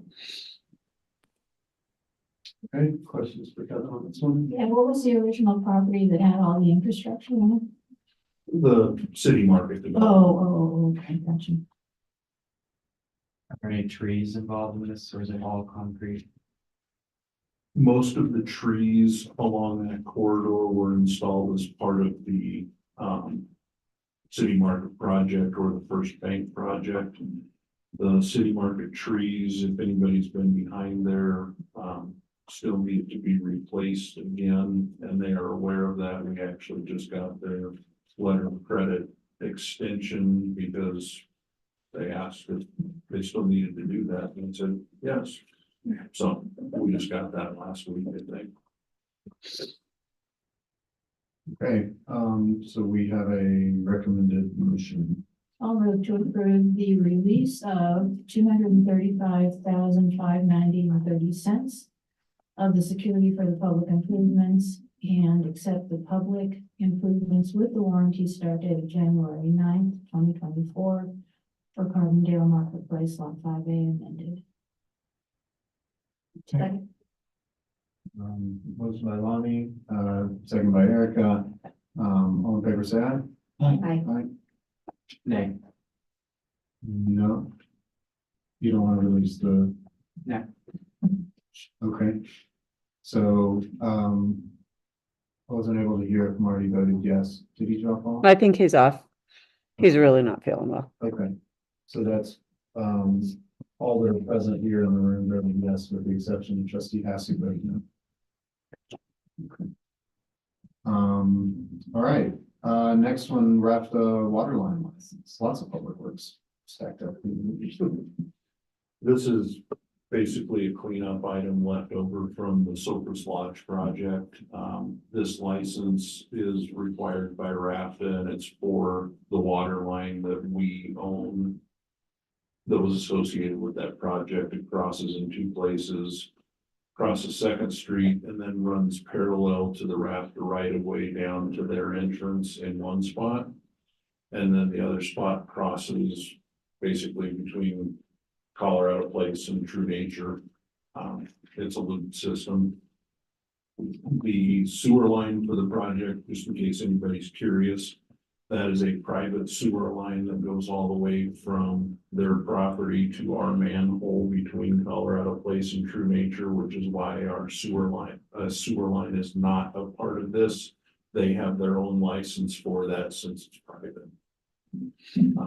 We've been talking to RFTA about this for actually quite some time, and they were gracious enough to tweak their normal license agreement because it had a lot of stuff in it about how you construct it. And we're like, it's already done. So it's cleaned up. Mark's looked at it. I've looked at it, and we're comfortable with it.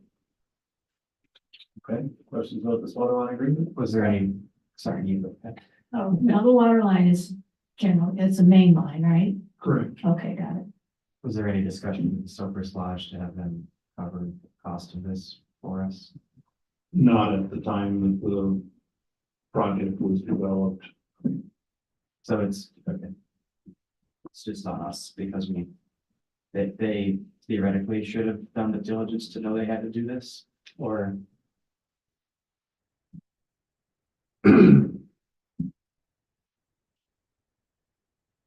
We typically make people construct things, and then we take the responsibility for them after that. Okay. This is,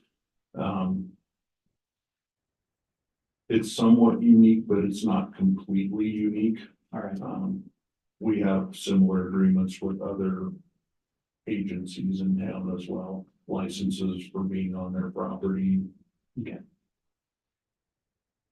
Well, I'll make a motion. Sure. I move to approve and authorize the mayor to sign the water line license agreement. Motion by Chris, second by Lonnie, all in favor, say aye. Aye. Aye. All right, motion passes unanimously. Thank you. I'll see you at breakfast in an hour. Right. Almost there. Next up is one that we asked for, which is, mayor and trustee compensation. Goes into effect if we pass this tonight, after the next election, only for those who were elected in that election, not for any of us. None of us are up for re-election right now. And then it raises it to $2,000 a month for the mayor and $1,200 for trustees, which is very close to putting in the dollar amounts from 2015 when it was last raised. It's within $50 on each of those, and will keep us basically the same purchasing power as when Marty and Erica and I and others started way back then. So we can discuss it. Pass it, or we can do it. Make a motion. I would move to approve ordinance number 3, series 2024. Amend the municipal code of town of Carbondale to increase the mayor and trustee compensation. Second. Motion by Erica, second by Lonnie. Any questions before we go? Okay, all in favor, say aye. Aye. Aye. Any opposed? All right, motion passes unanimously. Last and large item on the agenda is the pool update, the Carbondale Aquatics facility, the schematic pricing. Looks like we have lots of staff here. Chrissy to answer our budget questions, Margaret to answer our operational questions, and Eric to give us the big overview. And then we have Andy, our architect, on the line, and I'm not sure who, Taylor is from Land Shelter. Great. Okay, we'll hand it over to staff.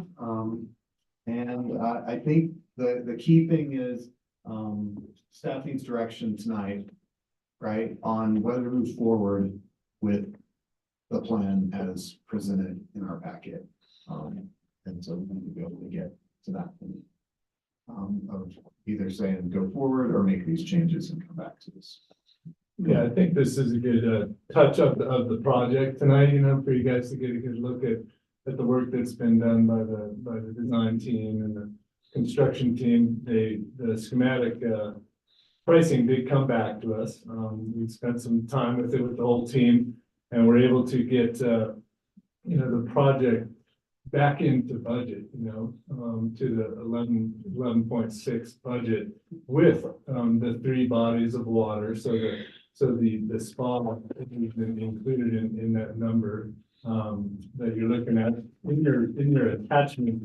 You know, the master budget by Wember kind of is a really good kind of consolidated document to look at for just kind of the pricing of all that. You can how that shook out with the schematic design and the costing exercise that came with that. It kind of splits up the everything included in the base budget, and then it separates the add all into a separate column there.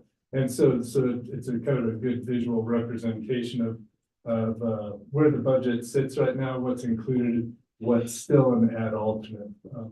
And so that's important because we really feel as a team that the add alternates are pretty important to the project. So we realize that with the 11.6, that still has a fundraising goal of 1.6 million in there also to get to the base budget. So I just want to make sure everybody's on the same page there. Those add alternates are above that budget item. What I also want to kind of let you know is at this juncture in the project,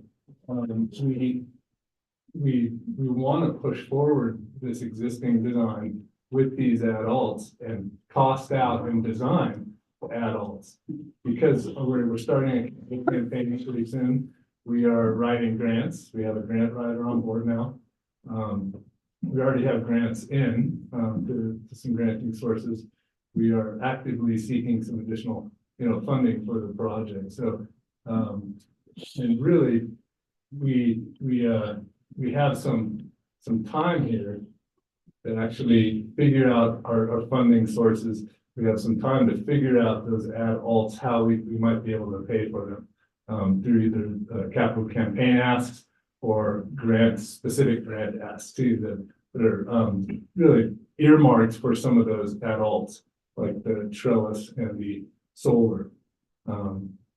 And so we wanted to make sure you understand what's in the base budget, what's still an add-alt, but how we're moving forward with design documents and construction documents with those add-alts still in the project. And so just want to make sure that you realize that, you know, there is risk involved in that. But it also will give us the ability to say to a funding source, hey, we really want this. The public has told us we want it. We've done the due diligence on asking what the public wants. And would you be willing to help us fund this piece of the project? So that's kind of an overall strategy of where we feel the project's going. We did some work on looking at our contingency too, because we needed to have some cushioned risk here, right? And your cushioned risk is really your level of contingency. And so with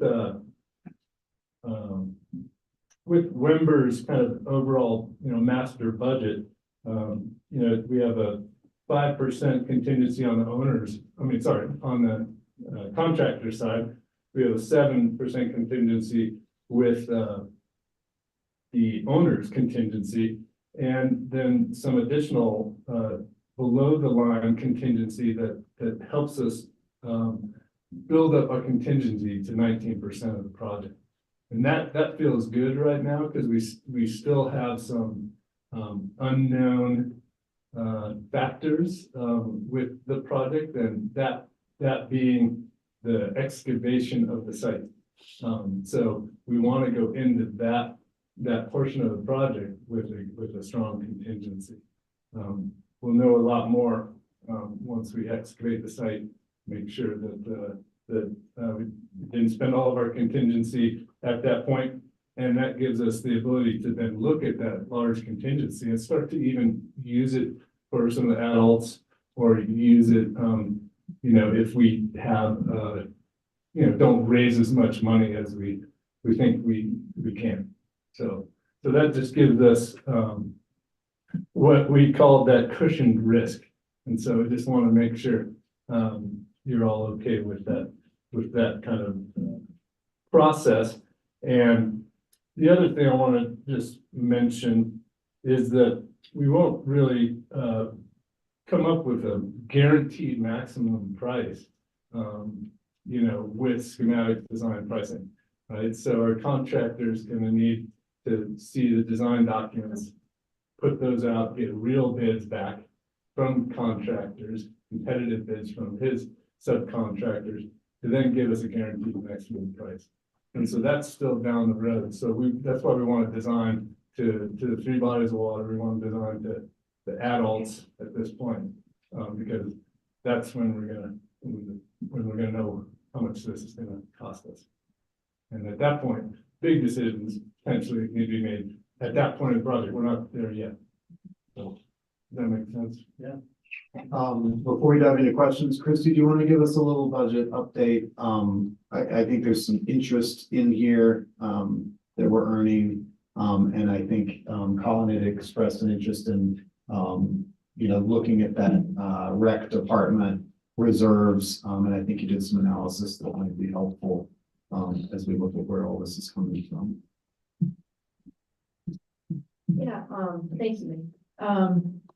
So as Eric was talking about, as far as the contingency, you did a really good job of explaining that contingency, and the below the line contingency, there's a 675,000 for an additional roughly 7.2% in contingency that is not included in Wimber's budget right now, because we want to make sure that we're going to raise the funding that we need to raise first, and then hopefully hold that on for the ad alternates if we are able to raise that funding. So that's the first point I would make. The second thing, as far as the where the 1.6 comes from the town, right? Is that the question? In talking with Lauren and Eric and myself, we have some thoughts about utilizing the recreation fund. Right now, we have roughly 800,000 over our minimum fund balance in the recreation. However, there are a lot of unknowns with the operating costs for the pool. And so even though that is our minimum fund balance requirement, do we really want to use that until we have additional information around what our operating costs are going to be for the pool specifically? Because there's a lot of potential for this to increase the cost, potentially with energy costs, additional operating costs for salaries and that kind of thing as well. That we really want to hold on to that and wait for that analysis to be completed. Before we make that decision and maybe postpone that discussion for a later meeting. Because we have all the way through the end of 2024 to really decide that. And I know Eric was looking at digging into those operating costs a little bit during this year to be able to give the board a bit more information. The only thing about transferring the money now, even though it is available, is we've really had the general fund very separate from a recreation fund in relation to transfers back and forth. And having that additional information will just assure that we're not transferring the funding too early from our recreation fund. And then we're earning interest on the bond revenue, the bond, money that we have. Yes. Higher than we had originally kind of forecast. Is that right? And that's been factored in here now, or? Well, we didn't know what the delay was gonna be of the project, how long it was gonna take for us to design and to get to an agreement on moving forward on the project. And now that we're pretty much there, we know what those interest earnings are reasonably. And we are capped by arbitrage. I can go into arbitrage a little bit if everybody would like, but really we're capped at 4.1%.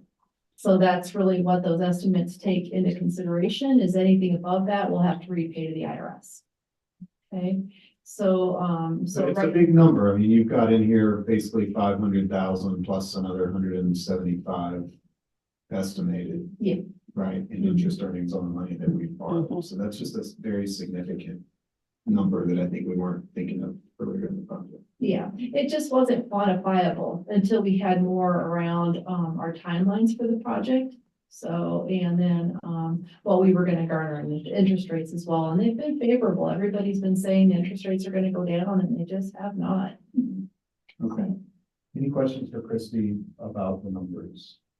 So the rec thing is not settled exactly.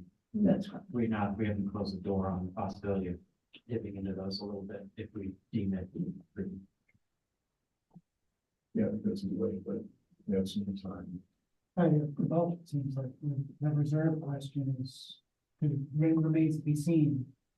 Can be what we find out, so. And you could think of it as sort of the last dollars that we'll spend, right? Like we'll start making payments. We're making payments now to people in the design team and the owner's rep, and then we'll start making initial payments, excavate, the last dollars we'll spend will be some of those dollars out of our reserves. So At the end of the day, we're spending money that we have. Yeah. Right, and my point was just, given that we can't use rec money for anything but rec things, let's just be cautious about just moving money from our reserves into this project. We might have to, but, I really appreciate all the work that's been done here, so this is great. Yeah, I just want to express my gratitude for the meeting with you three. I thought it was just good to be able to ask a lot of detailed questions. So I don't really have a whole lot of questions there now. I have some concerns just on the big picture level that have gone back. The window is closed on those things. So the only thing I would say on the operating front is I would, if possible, try to I just heard from somebody that there was a whole lot of maintenance issues around the heat pumps in the salt, at least, and maybe some just coordination or talking to them about what they spec'd and did they spec a lemon of a unit or something. It's a way to avoid some of those, maybe just what did they find out in their process as much as possible so we can try to make pitfalls that they.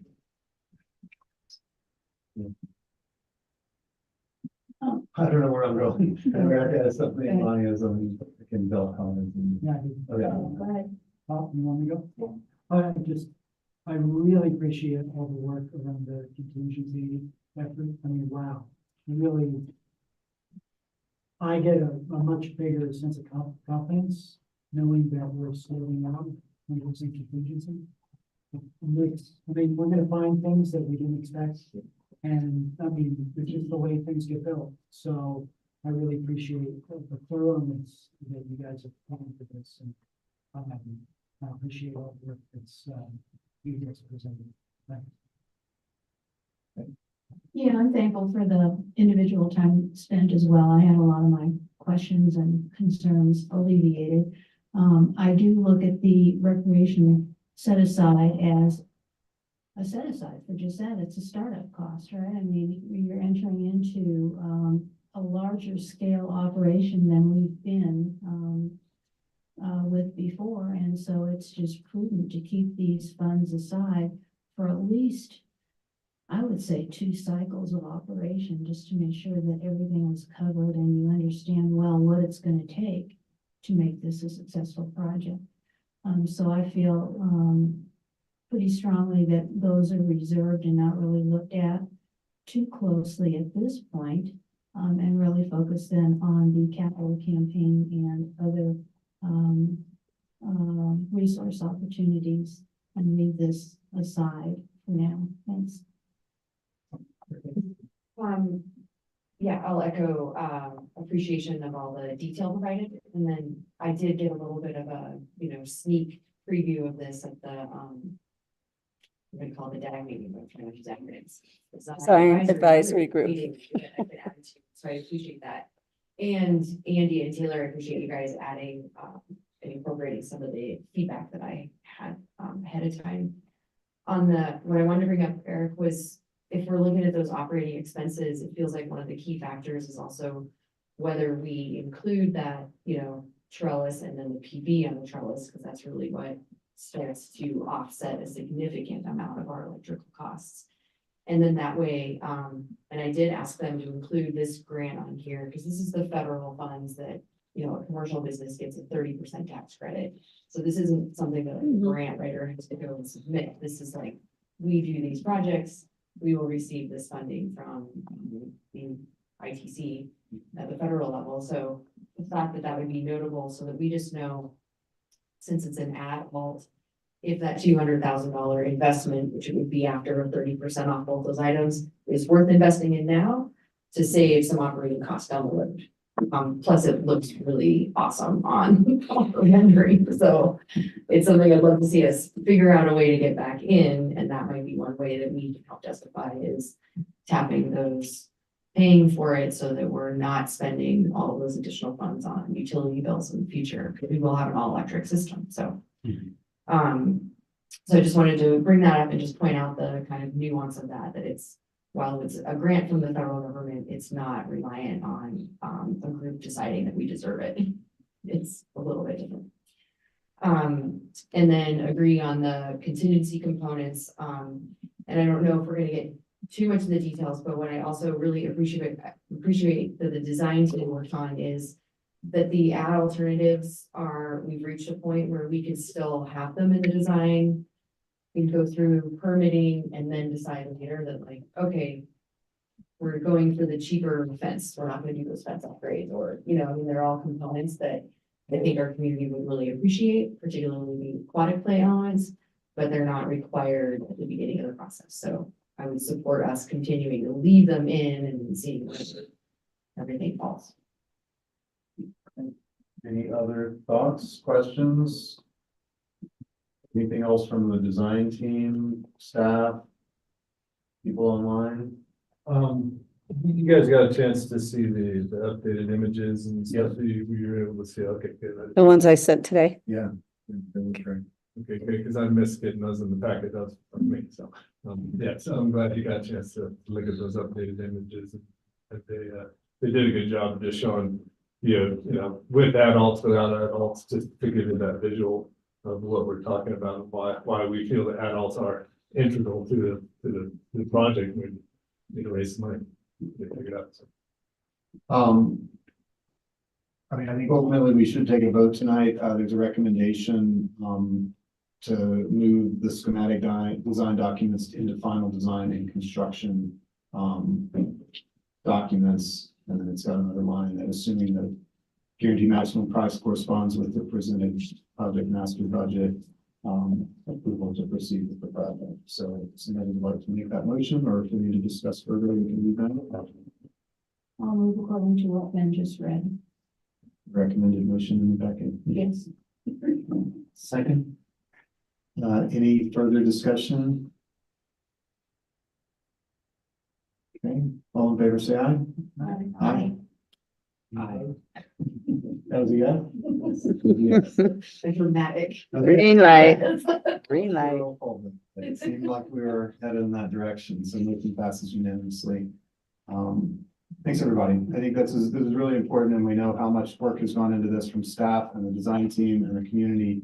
And yeah, it's not what we thought it was gonna be budget-wise. It's not exactly the design we thought it would be, but this is what 2 years of work from an idea to a buildable reality looks like. And I think it's been done professionally and thoughtfully at every step in the process. So it's not easy to spend this kind of money, and it's not easy to spend this kind of money when we bonded for less. And if we could go back in time and predict the future, we would have bonded for more, but we're making it work. And I think our reserves are healthy, and let's go raise some money. All right, with that, meeting's adjourned. Everyone. Thanks, guys. Yeah. I did not catch any.